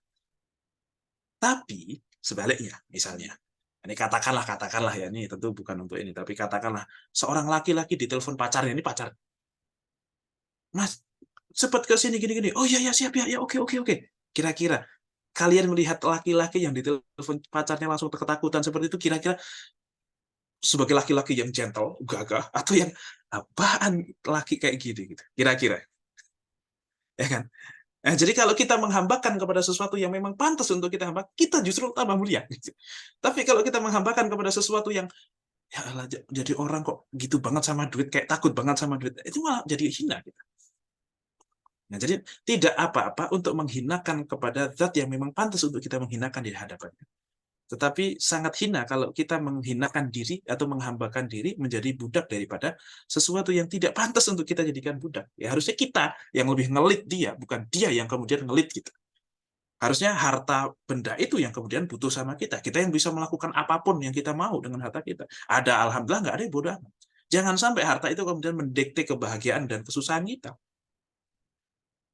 Ya kita bahagia aja, tidak tergantung pada harta, kan gitu. Tapi kalau Allah sampai benci sama kita, itu harus sedih. Gitu. Nah, kurang lebih seperti itu. Sehingga kalau seseorang dinyatakan hamba, itu sudah satu hal yang luar biasa. Dan ini bisa kita raih misalnya dalam surah Al-Fatihah. Ketika kita baca surat Al-Fatihah itu tolong dihayati betul. Alhamdulillah kita baca surat Al-Fatihah itu sudah dengan mungkin itkon yang sangat luar biasa. Yang mana kadang kita baca surah Atin aja bisa ujung-ujungnya sampai wal asr kan gitu ya. Itu pada juz 30 masih, apalagi kok ngomongin masalah ya ini surat Maryam dengan surat Ali Imran itu kalau pas ngomongin baca ini juga kalau sudah hafal dua-duanya bisa kebalik-balik juga itu. Atau mungkin masalah juz 2 ya mungkin Sauki ya tahu ya, juz 2 masalah tolak-tolak itu tuh bikin pusing juga itu. Mana ujung-ujungnya itu Allahu sami'un alimun hakim, ini yang mana lah gitu ya. Itu bikin pusing. Ya, tapi Al-Fatihah alhamdulillah kita semuanya mungkin itqonan. Tapi gara-gara saking mungkinnya itu kadang kita tahu-tahu udah dolin aja gitu. Allahu Akbar itu masih sadar itu ya. Bismillahirrahmanirrahim. Habis Bismillahirrahmanirrahim kita udah kemana-mana. Tahu-tahu udah dolin. Loh kok udah dolin ya? Tapi alhamdulillah dari awal sampai akhir itu nggak ada yang kelewat sama sekali. Itu saking mungkinnya kita. Saking profesionalnya kita dalam sholat, sampai sholat itu nggak harus pakai konsentrasi, bahkan bisa mikirin hal yang lain, bisa mikirin tugas, bisa mikirin kerjaan, dan seterusnya. Kerjaan ya beres, tapi Al-Fatihah ya beres. Itu hebatnya kita. Saking profesionalnya, bukan nggak khusyuk, tapi saking profesionalnya kita. Oke, nah itu masalahnya. Karena saking profesionalnya kita jadi nggak tidak khusyuk dalam membaca Al-Fatihah. Padahal ketika kita bicara alhamdulillahirabbil alamin, itu Allah tuh jawab loh. Hambaku sedang memuji aku. Gitu. Kita disebut hamba loh ketika itu. Hambaku sedang memuji aku. Ar-Rahmanir Rahim. Oh, hambaku sedang menyanjung-nyanjung aku. Maliki yaumiddin. Oh, hambaku sedang meninggikan aku. Iyyaka na'budu wa iyyaka nasta'in. Ihdinas siratal mustaqim. Wadah, ya sudah. Hambaku akan aku berikan apapun yang ia minta. Ihdinas siratal mustaqim. Itulah akan aku berikan hidayah itu kepada. Nah, dan seterusnya. Itu makanya kata guru saya itu kalau baca bismillah atau baca Al-Fatihah itu jangan diwasol. Per ayat berhenti, per ayat berhenti, kemudian kita resapi supaya kita bisa punya jeda waktu untuk menghadirkan hati bahwa Allah itu menjawab doa-doa kita, menjawab Al-Fatihah kita. Ya, maka seharusnya seperti itu. Jangan kemudian Bismillahirrahmanirrahim. Alhamdulillahirabbil alamin sambil melihat jam masih jalan. Iyyaka na'budu wa iyyaka nasta'in gitu. Ya, itu alhamdulillah bisa kayak gitu. Itu sudah saking mungkin. Baik. Abdahu Zakaria. Nah ini, dzikru rahmati rabbika abdahu Zakaria. Apa kenikmatannya itu? Idnada rabbahu nidaan khafiyya, yaitu ketika Zakaria itu nada berseru. Nada itu memanggil dari jauh. Woi, gitu. Berseru. Nida itu artinya berseru. Adzan itu disebut nida. Ya kayak adzan lah, pengumuman lah begitu. Rabbahu nidaan khafiyya. Ketika Zakaria itu kemudian bermunajat, bukan bermunajat itu pelan. Nada itu ya pokoknya memanggil dengan panggilan yang lantang. Rabbahu, Tuhannya, nidaan khafiyya, tapi dengan suara yang lembut gitu. Nida tapi khafi. Ini nanti ada sisi balaghahnya. Pertama begini. Nabi Zakaria itu kemudian berani berdoa kepada Allah Subhanahu wa taala tentang pengen punya anak. Padahal beliau itu adalah orang yang sudah sepuh. Disebutkan dalam tafsir itu ada yang mengatakan 60 tahun usianya dan belum punya anak. Ada yang bilang 70 tahun, 80 tahun, 90 tahun, ada yang mengatakan 120 tahun. Ya mungkin 120 tahun saat itu ya mungkin belum masih banyak orang yang usianya sampai segitu. Tetapi itu sudah akhir daripada masa hidup seseorang dari zaman itu. Dia dalam kondisi sudah sangat sepuh ya. Kemudian istrinya juga mandul karena sekian tahun nikah nggak punya anak. Dan nggak pernah berani doa minta anak. Kenapa? Ya karena realistis gitu. Anak saya istri saya mandul, saya pun udah tua gitu. Awalnya nggak berani, sampai melihat keanehan-keanehan yang terjadi pada Maryam. Nah ini bocah, siapa yang nganterin makanan nggak ada? Udah gitu makanannya aneh-aneh gitu, yang nggak pernah ada di sini. Yang ini musimnya tuh bukan musim duren, kok ada duren gitu? Ya bukan duren tentunya, ya nggak tahu ya bisa jadi gitu ya. Nggak disebutkan juga, ada terlalu penting juga apa buatnya kan gitu. Terus, wah, berarti bisa nih kalau kemudian saya berdoa meminta anak, itu bisa. Makanya idnadahu rabbuhu, gimana tuh yang surat Al-Imran? Hunalika da'a Zakaria rabbah qala rabbi habli min ladunka dzurriyyatan thayyibah innaka sami'ud du'a. Itu setelah menceritakan tentang Maryam, kemudian di situ setelah itu Zakaria, oke lah saya juga ikut berdoa. Nah, kemudian yang berikutnya idnada rabbahu nidaan khafiyya. Dia berseru kepada Tuhannya dengan suara yang lembut. Kok berseru tapi lembut? Apa maksudnya? Ulama mengatakan bahwasanya dia berseru kepada Allah dengan semangat yang seperti orang berseru, tapi karena ngobrolnya sama Allah maka lembut. Karena itu adalah sebuah akhlak dan etika. Ketika meminta kepada Allah itu lembut, bukan teriak-teriak. Tetapi dengan semangat, ya Allah, gitu ibaratnya gitu. Yang paham ya? Maksudnya semangatnya itu semangat, ya Allah, saya udah nggak tahan sekali. Ya misalnya gitu. Yang kayak mau teriak gitu, tapi ya karena kepada Allah maka beretika, ditahan teriak. Ada yang mengatakan khofiyah itu karena pada saat itu Zakaria sudah sepuh sehingga suaranya udah tidak kuat. Ada yang bilang begitu. Ada yang mengatakan ini mintanya masalahnya minta anak. Kalau minta anak kok kenceng-kenceng. Minta anak kok kenceng-kenceng itu kan memalukan untuk kondisi Zakaria yang sudah sepuh, yang seharusnya orang itu udah nggak bikinin anak lah gitu. Udahlah kalau emang nggak dikasih sama Allah ya udah nggak usah kemudian mikir anak, kok masih minta, itu ngapain sih tua-tua mikir begitu gitu. Nah, kurang lebih seperti itu. Ini kan akan memalukan nanti. Ya, tetapi kalau saya yang lebih cocok tuh ya nada tapi nidaan khafiyah itu ya sama Allah tuh harus begitu. Semangat gerentesnya itu kalau bahasa Jawa apa ya kalau bahasanya. Karena memang salah satu ini doa, salah satu etika dalam berdoa itu adalah menunjukkan betapa kita itu sangat-sangat sengsara. Sangat-sangat dhaif, kita itu sangat-sangat butuh sama Allah, ya Allah saya udah ini dan seterusnya dan seterusnya. Sehingga semangatnya itu semangat nida, tetapi hasil yang dikeluarkan itu khafi. Dan itu salah satu etika doa, nggak usah teriak-teriak. Tapi khafi saja, lembut saja. Baik. Kemudian, qala rabbi inni wahanal azmu minni washta'ala ar-ra'su syaiba. Qala, dia pun berkata. Apa doanya Zakaria? Rabbi. Rabbi itu artinya ya Allah. Tapi tidak pakai ya Rabbi. Karena kalau ya itu memanggil sesuatu yang jauh. Makanya doa-doa itu rata-rata pakai Rabbi, Rabbi, Rabbi, Rabbana, Rabbi, Rabbana, Rabbi, Rabbana. Untuk Allahumma. Untuk memanggil yang dekat. Kalau kita merasa dekat, ya pakai Rabbi. Inni wahanal azmu. Sesungguhnya aku sudah sangat lemah. Al-azmu, yaitu tulang. Di sini al-azmu itu satu tulang. Kalau jamak itu namanya al-idham. Wa kasawna al-idhama lahma. Kan? Al-idham itu tulang-tulang. Nah, apakah yang dimaksud itu Zakaria itu yang lemah cuma satu tulangnya saja? Bukan. Maksudnya justru tulang saya sudah lemah. Artinya seluruh tulang saya, bukan tulang-tulang saya. Kalau tulang-tulang saya itu berarti sebagian sudah lemah, tapi sebagian masih ada yang kuat. Kalau ini tulangku, itu sudah berarti seluruh tulangnya Zakaria itu sudah sangat lemah. Wahanal azmu minni washta'ala ra'su syaiba. Dan kepalaku itu sudah menyala. Washta'ala itu bukan banyak atau penuh, tapi artinya itu menyala. Kepala saya sudah menyala karena uban, artinya sudah putih semuanya. Dan bukan rambutnya yang putih, dia sudah menyebutkan kepala saya yang putih. Saking semuanya. Kalau rambut ya mungkin masih ada sebagian rambut yang hitam. Ini kepala saya yang sudah putih.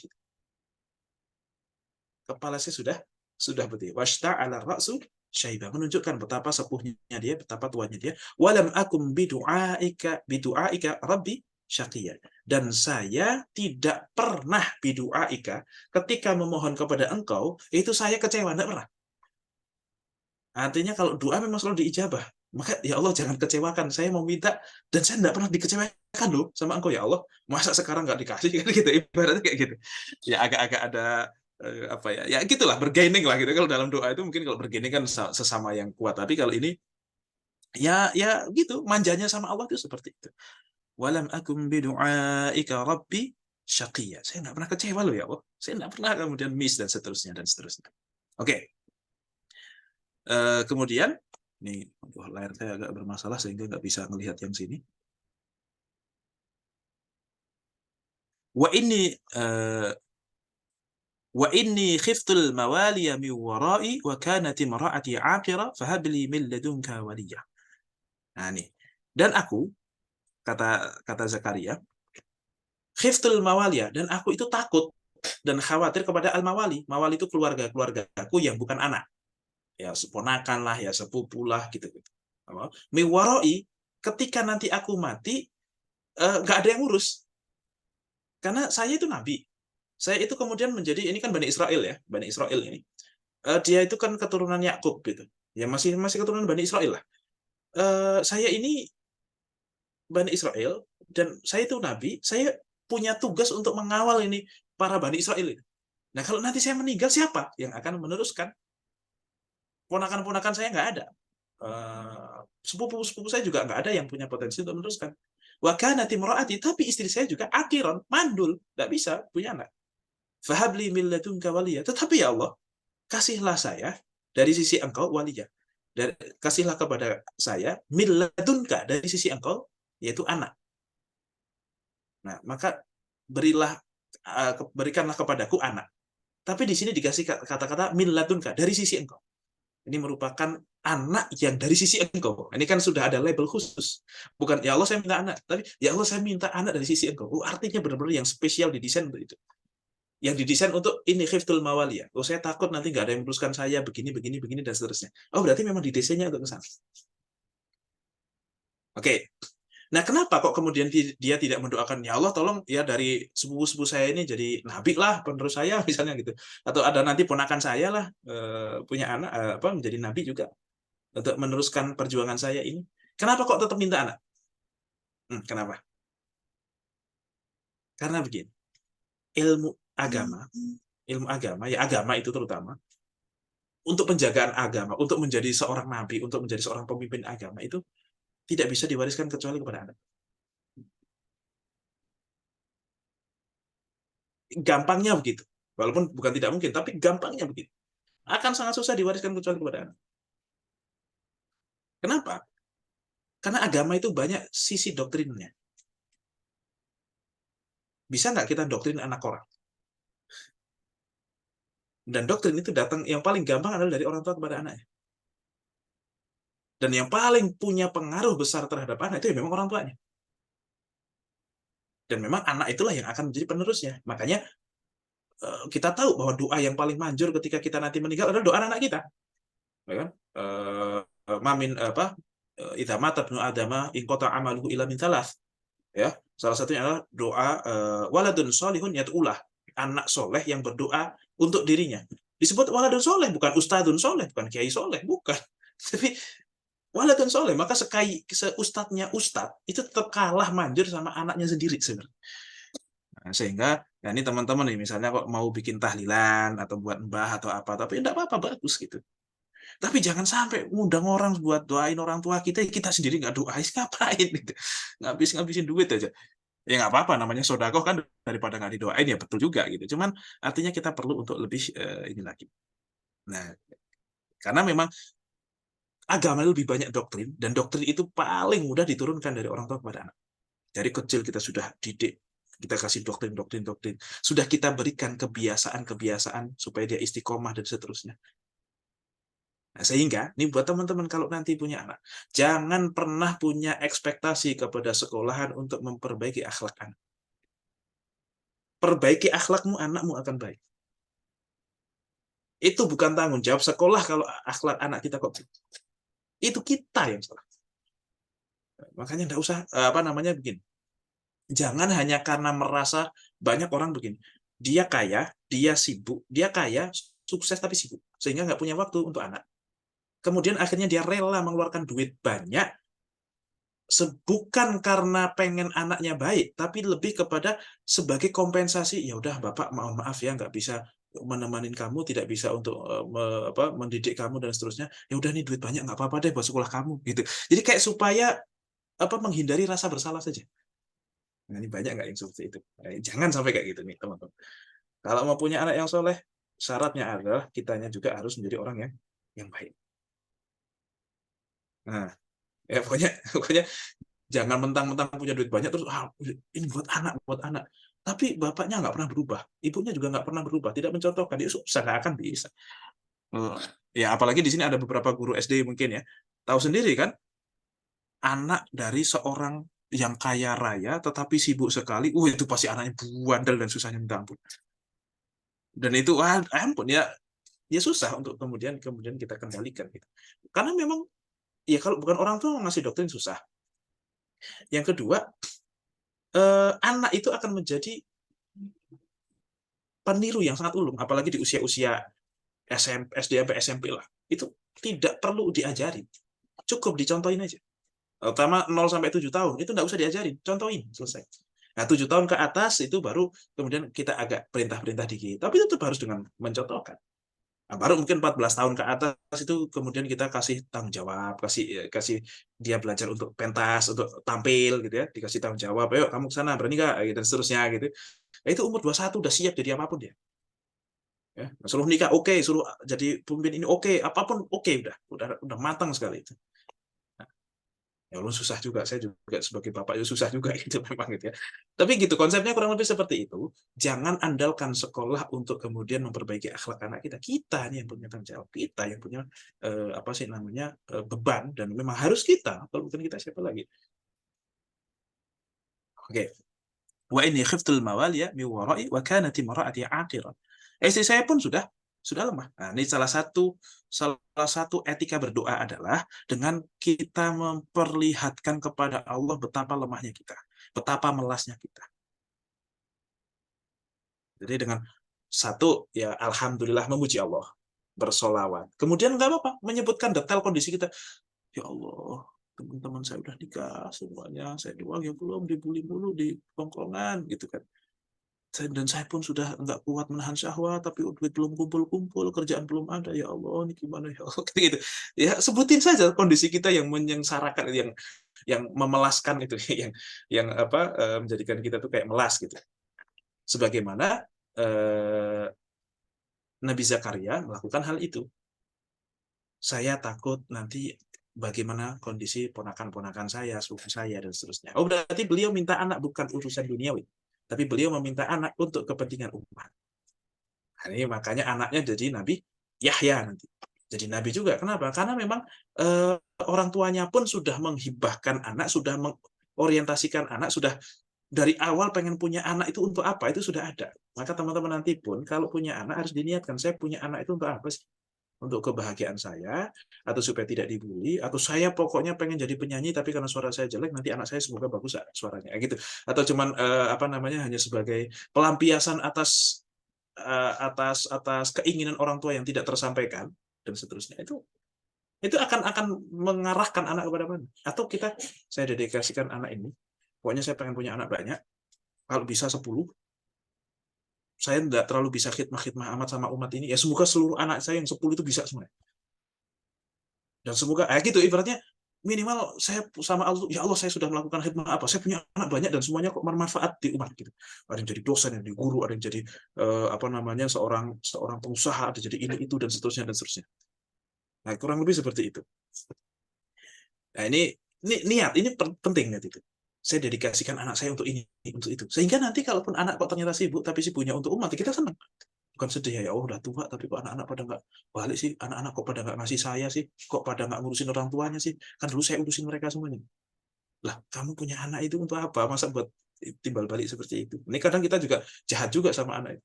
Kita punya anak itu supaya dia nanti ngurusin kita. Lah, dia pun belum tentu mau juga. Artinya gini, kan egois sekali orang tua kalau punya pikiran seperti itu. Insya Allah anak yang soleh ngurusin ke orang tuanya, tapi jangan begitu. Jangan begitu.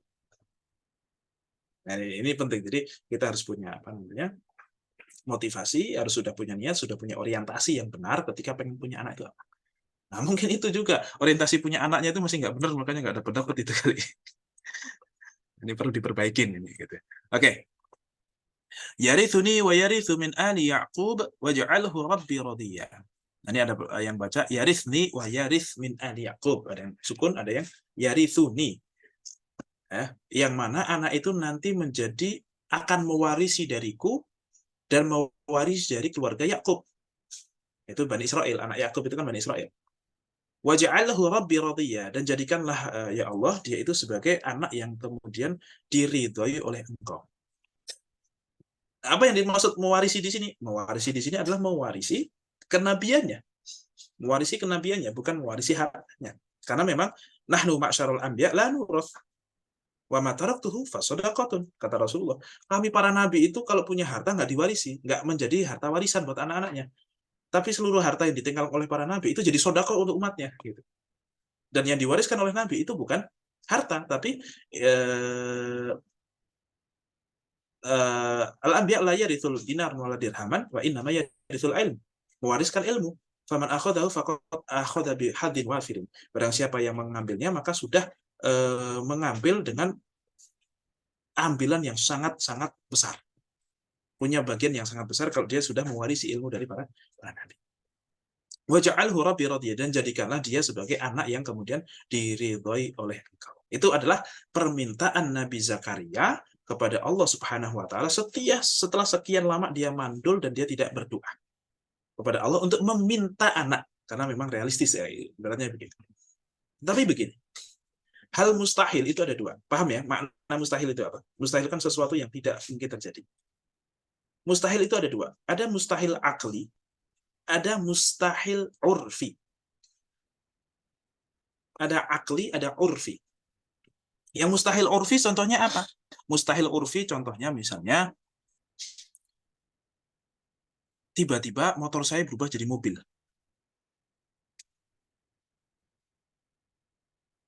Mustahil apa? Atau mungkin jangan yang terlalu seperti itulah. Atau misalnya begini.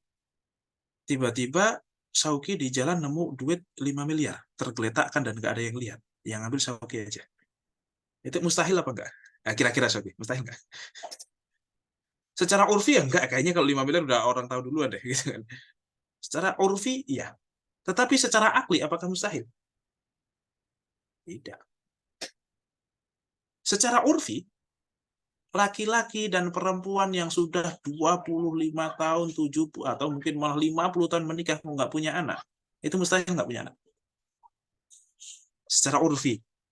Mustahil karena dokter sudah memvonis ini, ini secara kesehatan begini, secara pengalaman penelitian juga 50 tahun dia nggak punya anak buktinya, padahal sudah melakukan dengan cara yang benar, sudah pakai metode ini, itu dan seterusnya udah banyak. Secara urfi itu mustahil. Tetapi secara akli mungkin nggak? Mungkin saja. Wong Allah itu memadamkan api, bukan memadamkan api, apinya masih ada tapi rasanya nggak panas saja bisa. Secara akal mungkin, tetapi secara urfi tidak mungkin. Api kok dingin, itu tidak mungkin secara urfi. Artinya secara kebiasaan. Nah, secara kebiasaan kita, api itu tidak mungkin dingin, api itu panas. Tapi secara akli, api itu mungkin dingin. Nah, itu contoh yang mustahil urfi, tapi tidak mustahil atau jaizun akli. Nah, nanti ada sesuatu yang memang secara akal pun mustahil. Contohnya apa? Contohnya Allah itu kok al-huduth. Allah itu kok baru. Allah itu kok bukan zat yang lama, tapi dia tuh baru muncul ya sekitar Tuhan itu baru muncul sekitar abad sekian lah gitu misalnya. Atau mungkin bahwasanya di dunia ini kok tidak ada Tuhan. Allah itu wujud, atau Tuhan itu ada. Itu sesuatu yang wajibun akli, yang harus, tidak mungkin tidak. Maka kalau pernyataan Tuhan itu tidak ada, itu adalah sesuatu yang mustahil akli. Kenapa? Karena dunia ini pasti ada awalnya. Dunia itu sudah pasti ada awalnya. Tidak mungkin nggak ada awalnya. Awalnya seperti apa? Berarti kalau ada awalnya, berarti dunia ini pernah tidak ada. Seluruh dunia dengan isinya itu pernah tidak ada. Sebagaimana kita tahu prosesnya, kita itu ya lahir, nanti kita meninggal, berarti dulu saya lahir dari ibu saya lahir dari ibunya lagi, dan seterusnya sampai ujung. Kan ada ujungnya tuh. Oh, ada dunia dulu, baru ada Adam, dan seterusnya misalnya gitu. Oh, berarti kan sempat nggak ada, kemudian ada. Tidak mungkin sesuatu yang nggak ada kok tiba-tiba bisa menciptakan menjadi sesuatu yang ada. Tidak mungkin. Harus sudah ada dulu sesuatu yang sudah ada, yang mana sebelum kata ada itu ada, dia sudah ada. Nah, ini kan berarti ini mustahil akli kalau sampai di dunia ini kok nggak ada Tuhan yang kemudian mengawali ini semua. Ya, bahwa setelah itu berproses, katakanlah dibikin sistem, kemudian berproses, oke. Cuman sebelum ada ini semuanya, harus ada sesuatu yang mengawali ini semuanya. Yang itu harus sudah ada. Karena tidak mungkin sesuatu yang tidak ada, kok mengawali untuk sesuatu yang ada, itu tidak mungkin. Nah, itu mustahil akli. Nah, ini maka termasuk yang mustahil urfi, tapi tidak mustahil akli. Dan banyak hal yang sebenarnya di sekitar kita itu, dia itu mustahil urfi, tetapi tidak mustahil akli. Atau mungkin dia tuh jaizul akli, tetapi kita tidak melihatnya itu sebagai kudratullah. Nah, misalnya, ya kalau laki-laki perempuan nikah habis itu punya anak, ya sudah. Itu ya memang wajarnya begitu. Kan gitu. Kita seolah-olah tidak melihat di situ ada eksistensi Allah, ada keterlibatan Allah di situ. Padahal, dari air mani ketemu ovum kok bisa jadi anak, itu nalarnya di mana juga? Nah, ya memang kita menganggap itu biasa karena kita biasa lihat, bukan karena kita punya andil di dalam proses itu. Nah, coba kalau punya andil, oke, sekarang coba terjadi pembuahan laki-laki dan perempuan, coba halangi supaya nggak jadi, bisa nggak? Atau mungkin tidak terjadi pembuahan, tapi silahkan jadikan gitu. Atau ini spermanya ini udah coba jadikan, nggak usah pakai rahim misalnya. Dia kan juga repot sekali kan gitu. Oke, saya pengennya laki-laki atau perempuan, coba ambil sperma yang random. Wah, ini ada sperma laki-laki atau perempuan. Oke, bisa nggak jadi yang perempuan, ambil sperma yang perempuan, kemudian dijadikan laki-laki, bisa nggak? Itu kan semuanya kekuasaan Allah semuanya gitu. Ternyata kita juga nggak bisa ngapa-ngapain. Kalau Allah berkehendak untuk anak itu mati, nggak jadi. Kalau Allah berkehendak kok jadi, ya jadi. Gitu. Ya artinya kita melihat sesuatu hal yang biasa itu karena kita biasa lihat, bukan karena kita punya andil di situ, bukan karena kita bisa merekayasa itu, bisa mengizinkan ada dan mengizinkan tidak ada. Maka menjadikan atau melahirkan anak dari orang yang sudah divonis mandul pun itu ya bisa Allah. Itu gampang, sama gampangnya dengan melahirkan anak dari pasangan muda-mudi yang masih muda, yang masih kuat, masih sehat, belum ada pengalaman-pengalaman yang ini dengan masalah kerahiman, reproduksi dan seterusnya. Sama semua itu. Oleh Allah itu sama saja. Toh semuanya juga dari Allah, semuanya juga atas dasar izin Allah, atas dasar kekuasaan Allah. Itu yang mustahil. Jadi mustahil itu ada dua, satu mustahil urfi, satu mustahil akli. Ya, yang terjadi dalam Zakaria itu adalah mustahil urfi, tapi secara akli itu masih sangat, itu sesuatu yang mungkin. Karena bagi Allah tidak ada yang tidak mungkin untuk yang seperti itu. Oke. Nah, sudah jam berapa? Sampai jam berapa kita? Nggak salah 21.30 gitu kalau nggak salah, terus habis itu tanya jawab. Nah, ini karena memang tadi perkenalan banyak dulu, nah jadi kita agak-agak sedikit baca ayatnya, nggak masalah. Pokoknya ini adalah satu kisah bagaimana Zakaria itu meminta kepada Allah Subhanahu Wa Taala hal yang tidak pernah dia minta, ya karena menurut dia ini sudah satu hal yang mustahil, tapi mustahilnya urfi. Tapi gara-gara melihat Maryam kemudian kok bisa gitu ya, berarti harusnya saya juga bisa. Akhirnya dia berdoa terinspirasi dari Maryam, dan ternyata nanti diijabah oleh Allah Subhanahu Wa Taala. Dan salah satu etika di dalam berdoa itu adalah tidak apa-apa untuk kita menyebutkan apa namanya kondisi-kondisi kita yang kira-kira membuat kita lemah. Itu sebuah pengakuan, ya Allah saya itu lemah sekali, ya Allah saya itu tidak bisa ngapa-ngapain tanpa Engkau, ya Allah ini perlu bantuan Engkau, benar-benar perlu bantuan Engkau, dan seterusnya dan seterusnya. Kita harus mengakui itu. Kita mengakui kekuasaan Allah, kita memuji-muji Allah, itu kan mengakui kekuasaan Allah, dan kita mengakui kehambaan diri kita bahwa saya itu bukan siapa-siapa, satu butuh Engkau, dan seterusnya dan seterusnya. Baru setelah itu kita meminta apa yang kita minta. Etikanya seperti itu. Jadi tidak langsung ya Allah minta ini. Dan kalau meminta pun ya harus yakin bahwa dikasih. Jangan ya Allah ya kalau memang Engkau mau ngasih kasih aja, kalau enggak ya enggak apa-apa. Itu bukan doa kayak gitu. Meminta tuh harus meyakinkan bahwa kita itu memang butuh betul. Nah, Nah, dan di sini juga dikatakan ketika berdoa itu kan Rabbi, Rabbi. Kenapa kok doa itu banyaknya pakai Rabbi? Karena memang urusan doa itu terkait dengan kekuasaan Allah secara rububiyah. Rabb itu kan bisa dibilang Rabb itu apa ya? Rabb itu kedudukan. Jadi Allah Rabb itu Tuhan berarti. Allah itu adalah yang pantas disebut Rabb itu hanya Allah. Sama kayak sekarang di Indonesia itu presiden, ada Pak Jokowi. Presiden sekarang ya Pak Jokowi, tapi apakah presiden hanya Pak Jokowi? Ya tidak. Nah, jadi Rabb itu kayak presiden, Pak Jokowi itu ibaratnya ini ya. Tapi kalau presiden kan bisa siapa saja. Mungkin kita pun sudah punya beberapa presiden. Cuman kalau Rabb itu yang pantas disebut Rabb ya cuma Allah, tidak ada yang lain. Dan memang kalau Rabb itu urusannya artinya adalah zat yang mengatur semuanya, yang menciptakan semuanya, yang kemudian memberikan izin untuk terjadi atau tidak terjadi, lebih kepada kekuasaan secara nyata gitu. Bukan terkait dengan sifat-sifat fi'liyah, tetapi secara sifat-sifat dzatiyah. Yang dia itu punya kekuasaan yang memang tidak bisa dilakukan oleh siapapun. Bisa mengatur ini itu. Sehingga doa itu bersumber dari seluruh manusia itu bisa diijabah oleh Allah. Baik muslim ataupun kafir. Makanya salah satu. Bahkan iblis pun doa dikabulkan. Ya kan? Rabbi anzirni, gimana ayatnya? Anzirni ila yaumi yub'atsun. Qala innaka minal mundzirin. Ya Allah, tolong kekalkan saya sampai besok hari kiamat. Jadi iblis itu nggak akan mati sampai hari kiamat. Oke, kata Allah, innaka minal mundzirin. Kamu nggak akan mati sampai hari kiamat. Iblis loh, doanya dikabulkan sama Allah. Ya masa kita nggak yakin doa kita dikabulkan? Nah, itu. Maka doa saja udah, minta saja sama Allah. Dan harus yakin, ya. Pokoknya segala sesuatu yang tidak mustahil secara akli berarti bisa didoain, bisa dimintakan oleh Allah Subhanahu wa taala. Meskipun secara urfi itu satu hal yang mustahil. Bahkan kita suruh ittaqu da'watal mazlum. Takutlah, hati-hatilah dengan doanya orang yang terzalim walau kana kafiran, meskipun dia kafir. Kan bisa diijabah sama Allah. Ya orang kafir pun ketika berdoa juga bisa diijabah. Ya kayak yang di dalam yang orang-orang kafir ketika di tengah laut mereka berdoa, ya Allah selamatkan kami, selamatkan kami. Begitu udah diselamatin mereka lupa lagi gitu. Itu kan diijabah juga doa.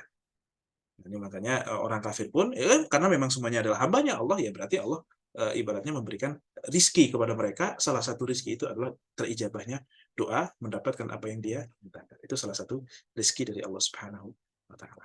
Baik. Kita sampai sampai ke-6 ini adalah runtutan bagaimana Zakaria berdoa kepada Allah Subhanahu wa taala. Besok ayat ke-7 adalah ya Zakaria, ini adalah bagaimana proses Allah mengabulkan doa-doanya dan bagaimana reaksi Zakaria dan seterusnya dan seterusnya. Baik. Saya kira cukup untuk materinya pada kesempatan kali ini. Untuk selanjutnya saya serahkan kembali kepada Mas Noval untuk misalnya ada tanya jawab atau diskusi, monggo silakan. Baik, alhamdulillah. Terima kasih banyak Ustadz atas penyampaiannya ya. Dari surat Maryam ayat 1 sampai dengan ayat 6. Selanjutnya bagi teman-teman di sini yang ingin bertanya dipersilakan ya. Boleh langsung di on mic aja untuk yang ingin bertanya. Atau boleh kirim di kolom chat ya. Silakan Mbak Vina ya bertanya. Bismillahirrahmanirrahim. Jazakallah khair Ustaz. Pertanyaan saya berkaitan yang agak terakhiran tadi Ustaz sebut. Itu kan untuk doa itu Allah kabulkan baik untuk muslim maupun kafir. Nah, kadang kan refleks nih kalau misalkan bermuamalah dengan yang non muslim, kadang refleks ngomong tolong doain ya semoga ujiannya lancar dan seterusnya. Itu berarti kalau minta kayak gitu itu boleh nggak Ustaz? Ahsan kah? Itu Ustaz. Gitu kalau. Ya, tidak masalah ya kita meminta doa ya, artinya ya dia biar supaya kamu berharap saya ini berhasil kan gitu ya, tolong doakan saya ya. Dan orang-orang kafir pun itu kalau berdoa ya sebenarnya kepada Tuhan yang maha kuasa gitu. Nah, cuman mereka salah alamat saja, makanya kalau di PK itu kan wrong number gitu katanya gitu. Itu cerdas banget itu film, siapa yang bikin sih? Wrong number. Tapi yang dimaksud itu dia tahu bahwa ya maksud saya adalah Tuhan yang pencipta seluruh alam ini gitu. yang kemudian punya kekuasaan untuk saya mintain itu. Cuman kebetulan berarti menurut si A adalah si ini, menurut si B adalah ini. Nah, kalau kita kan dikasih hidayah, itu namanya Allah. Ya oke lah, nama oke lah, bisa disebutlah Ar-Rahman, Ar-Rahim, itu kan semua namanya Allah, dan mungkin di agama-agama sebelumnya di bahasa yang lain juga punya nama-nama tersendiri gitu. Tapi intinya ya pokoknya dia yang menciptakan kita semuanya, yang begini, yang begitu, yang begitu, yang begitu, yang ada nanti nabi ini, dan seterusnya. Nah, maka tidak masalah bagi kita untuk minta doa kepada mereka yang kondisinya seperti itu, yang sifatnya umum. Atau sebaliknya, kita pun boleh mendoakan mereka untuk hal-hal yang sifatnya adalah duniawi, atau minta hidayah. Ya Allah, tolong berikan hidayah kepada dia. Satu. Yang kedua, ya Allah, tolong sehatkan dia. Ya Allah, tolong berikan rezeki buat dia. Ya Allah, tolong segerakan dia untuk menikah. Ya Allah, pokoknya yang sifatnya duniawi itu nggak apa-apa untuk mendoakan orang-orang kafir. Tapi kalau mendoakan, ya semoga Allah ridhoi engkau ya, ini agak susah ini. Hidayah, kasih hidayah dulu, gitu ya. Ya Allah, tolong hidayahkan. Semoga Allah memberikan kamu hidayah ya. Semoga Tuhan memberikan kamu petunjuk yang baik ya. Semoga Tuhan mengarahkan kamu kepada kebaikan ya. Nah, itu sudah minta hidayah sebenarnya. Kan nggak mungkin dia bilang ke amin toh mau kebaikan. Tapi kebaikan maksud kamu itu Islam ya. Pokoknya kebaikan gitu, nggak usah bilang apa. Jadi tidak masalah kalau kita meminta seperti itu. Gitu, Mbak Vina. Allah a'lam bishawab. Jadi Mbak Vina yang dimaksud ya, yang tadi dari keluar luar negeri tapi semangat pengen ngaji itu. Itu siapa nih? Yang di luar negeri ada 2 nih. Sama siapa? Sabik. Muat ya. Iya, Ustaz, betul. Luar biasa. Baik, selanjutnya Akhi Oki, silakan. Ya, Sat, izin bertanya, Sat. Tadi mungkin yang dibahasan di bagian terkait orang tua dan mendidik anak ya. Mendidik anak yang memang dimana ya jangan sampai menaruh tanggung jawabnya itu ke sekolah gitu, karena itu emang udah tugasnya orang tua. Namun mungkin pertanyaannya ini, Sat, kalau misalnya memang ada yang berkata, maksudnya ada yang beralasan tuh memang misalnya sibuk dakwah gitu ya. Sibuk dakwah sampai akhirnya lupa dengan anak gitu ya. Dan kalau misalnya ngelihat juga ya, kalau misalnya kan kayak misalnya ketika mungkin para sahabat gitu ya, yang ketika jihad itu kan benar-benar sampai berbulan-bulan gitu ya. Mungkin bahkan ada ceritanya kalau nggak salah tuh yang ulama yang memang ayahnya tuh pergi 30 tahun, pas pulang-pulang ternyata ketemu ada di dalam majelis gitu ya, dan ternyata itu anaknya kayak gitu kan ya. Nah itu maksudnya itu gimana sih kalau untuk yang seperti orang tua yang sibuk berdakwah gitu?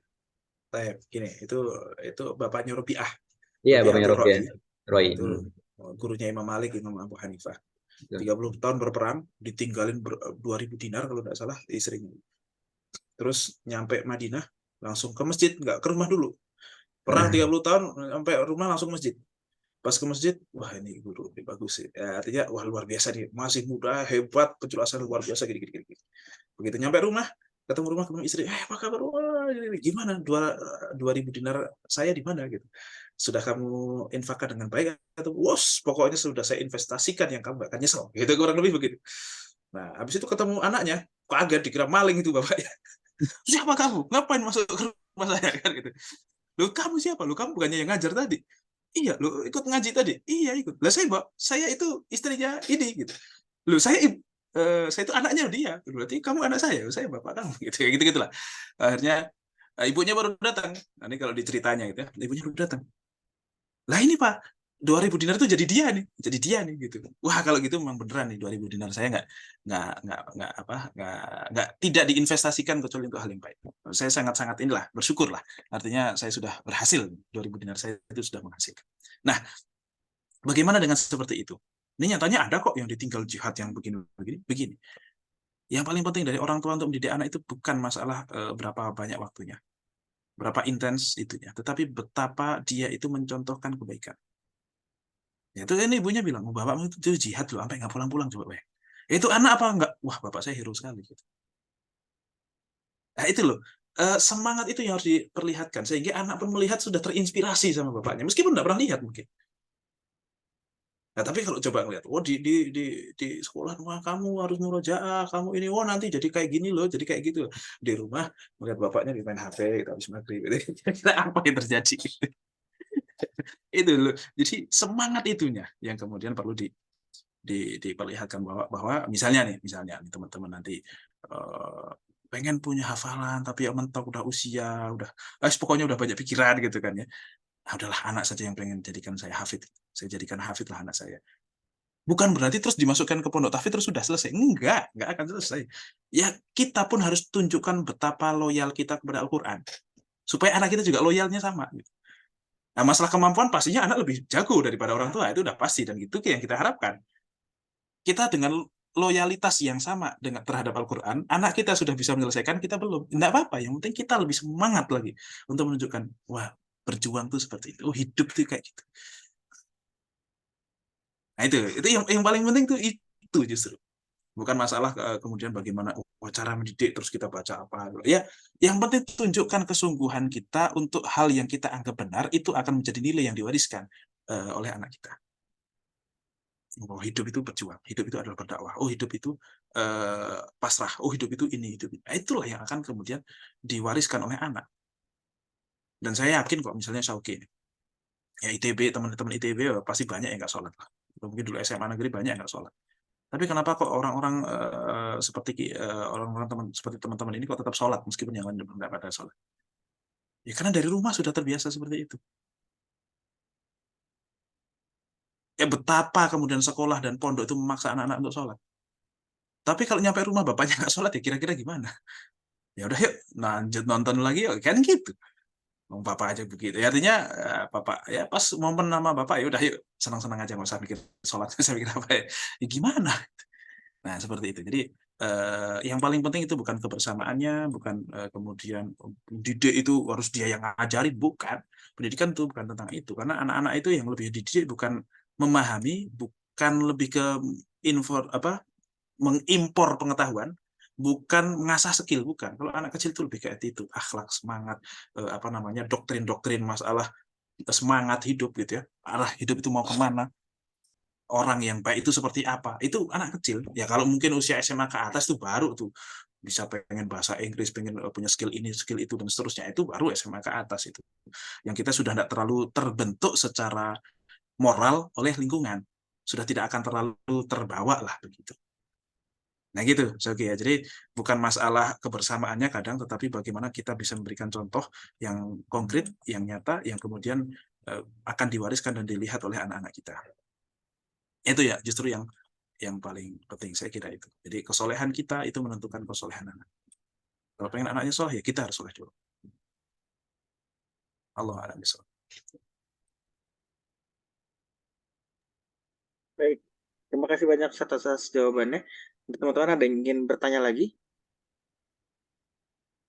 Ini sudah ada yang punya anak kah? Ibu rumah tangga tadi siapa? Sudah berarti. Selain beliau. Belum ya? Atau yang sudah nikah siapa nih? Insya Allah saya belum, Ustaz. Oke, yang belum nikah siapa? Yang belum nikah? Angkat tangan, resen. Resen semua. Yang belum nikah. Resennya di situ aja, gak usah diginiin. Resennya gitu aja. Nah, 1, 2, 3, 4, 5, 6, 7, 8, 9, 10, 11, 12, 13. Nah, 17. Yang belum udah nikah cuma 2. Oh, Mbak Ulan sudah nikah ya, berarti berapa nih? Saya 7. belum, Ustaz. Belum, nggak resen. Belum, Ustaz, Nisa. Oh, Nisa. Ini Nisa Muamalah bukan? Iya, Nisa Muamalah, Ustaz. Oh, ya. Nah, Nisa yang semoga dimudahkan dan dicepatkan, disegerakan. Amin. Ya semuanya juga. Nanti saya juga ada Ustaz. Oke, semuanya. Siap, Ustaz. Ustaz, kalau gitu saya ingin ada yang tanya Ustaz, satu mungkin. Tadi ada sempat di awal tuh Ustaz menyebutkan ada di surat Maryam ini mungkin satu-satunya surat yang disebutkan nama perempuan secara tegas dan lugas ya. Saya pengen tahu aja sih kalau di Al-Quran itu penyebutan Ratu Bilqis itu apakah ada dan apakah itu ini nggak Ustaz, disebutkan secara jelas atau enggak? Tidak disebutkan nama. Tidak disebutkan nama. Tidak ada perempuan satupun itu kecuali Maryam saja. Itu Ya, saya bacanya sih di ini ya, di Hasih As-Sawi. As-Sawi itu ulama Mesir, beliau bermadzhab Maliki. Ya kalau salah dia ya saya salin dia gitu. Saya juga cuma baca. Nah, itulah pentingnya kita itu kalau baca harus pakai referensi. Sehingga kalau salah, ya itu bukan kata saya, itu kata orang. Gitu. Gitu. Tapi tidak ada, Ratu Bilqis tidak disebutkan. Siapa lagi? Rasulullah apa namanya? Istri Rasulullah siapa yang mantan istrinya Zaid? Zainab. Juga tidak disebutkan. Padahal Z-nya disebutkan. Z-nya itu disebutkan dalam Al-Quran itu Z itu disebutkan. Tapi istrinya yang akan menjadi istri Rasulullah, Zainab itu tidak disebutkan. Kemudian siapa? Aisyah. Ya, ketika hadithul ifki, ketika Allah itu mengatakan bahwasanya apa Aisyah itu bukan perempuan yang berzina gitu kan di dalam surat apa An-Nur ya itu. Itu tidak disebutkan Maryam.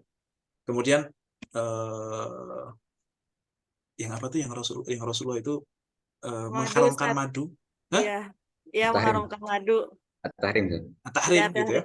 Itu juga Maryam kan, kok Maryam siapa? Aisyah kan yang nggak suka bau madu, terus Rasulullah mengharamkan madu gara-gara Aisyah nggak suka, tapi nggak disebutkan juga di situ. Jadi tidak ada satupun nama perempuan yang disebutkan kecuali Maryam saja. Kalau yang lain, kalau misalnya surah apa tuh yang At-Tolak ya atau apa yang imra'ata Nuh wa imra'ata Lut kanata tahta 'abdaini min 'ibadina shalihaini fakhanatahuma. Nah, itu kan cuman imra'ata Nuh wa imra'ata Lut. Terus contoh yang lain adalah imra'atu Fir'aun yang suaminya kurang ajar tapi dianya malah masuk surga. Nah, dan seterusnya. Itu tidak ada satupun yang disebutkan. Nah, tadi penyebutan kenapa Maryam disebut Maryam gitu kan ya ibaratnya. Ya supaya membantah orang-orang yang mengatakan Maryam adalah istri Allah. Kalau istrinya nggak mungkin seperti itu kan. Ya tadi Nusa Sauki bilang ke istrinya, udah itu ada tukang paket buat siapa? Misalnya namanya Nabila gitu misalnya istrinya. Nah, itu Nabila cepetan sih tidak mungkin kan. Atau mungkin ada anak-anak datang ke rumah anak tetangga gitu kan, terus mau minta apa gitu. Ya udah tuh sama Nabila saja. Nabila siapa? Istri saya. Nggak mungkin. Pasti sama istri saya saja kan gitu. Ada Bu RT datang minta iuran apa, oh ya sudah sama istri saya saja Bu, gitu kan nggak mungkin. Ya udah Bu sama Nabila saja. Nabila siapa Mas gitu? Istri saya. Ya, itu ini untuk menunjukkan bahwasanya Maryam itu memang bukan istrinya Allah Subhanahu wa taala. Oke. Terima kasih banyak Ustaz. Nanti harus lebih banyak baca lagi nih Ustaz nih. Berarti saya salah baca kemarin. Nah, kadang kalau kita baca terjemahan, itu memang di terjemahan sudah ada. Iya, betul. Nah, itu imra'ah tamlikuhu, perempuan yang memerintah mereka ini. Disebutkan perempuan yang memerintah mereka. Makanya kayak misalnya yang disembelih sama Nabi Ibrahim itu Ismail atau Ishak? Dua-duanya putranya. Tapi yang mana? Yang anak pertama itu Ishak, yang anak kedua itu Ismail. Ya, atau Ismail yang anak pertama ya. Ya gitulah pokoknya. Dalam Al-Quran tidak pernah disebutkan dalam kisah itu siapa yang disembelih. Makanya kalau orang-orang Kristen itu bilang Ishak. Kalau kebanyakan kita bilang Ismail. Padahal sebagian ulama kita juga bilang Ishak. Tapi juga nggak terlalu penting siapa yang disembelih. Yang penting itu pengorbanannya, kisahnya kan gitu ya. Nah, masalah nama terus anak yang mana itu yes, pokoknya sama aja lah. Nah, ini kayak pertanyaan begini. Ini kan dulu Zakaria itu rebutan sama orang-orang lain untuk mengasuh Maryam. Nah, cara rebutannya itu kan diundi. Cara undiannya pakai apa? Kan pakai pena. Penanya diapain gitu? Mau diapain, yang penting pokoknya Zakaria yang menang, udah selesai kan gitu. Mau penanya dilempar jauh-jauhan atau siapa yang penanya bisa nancep atau apalah terserah lah gitu.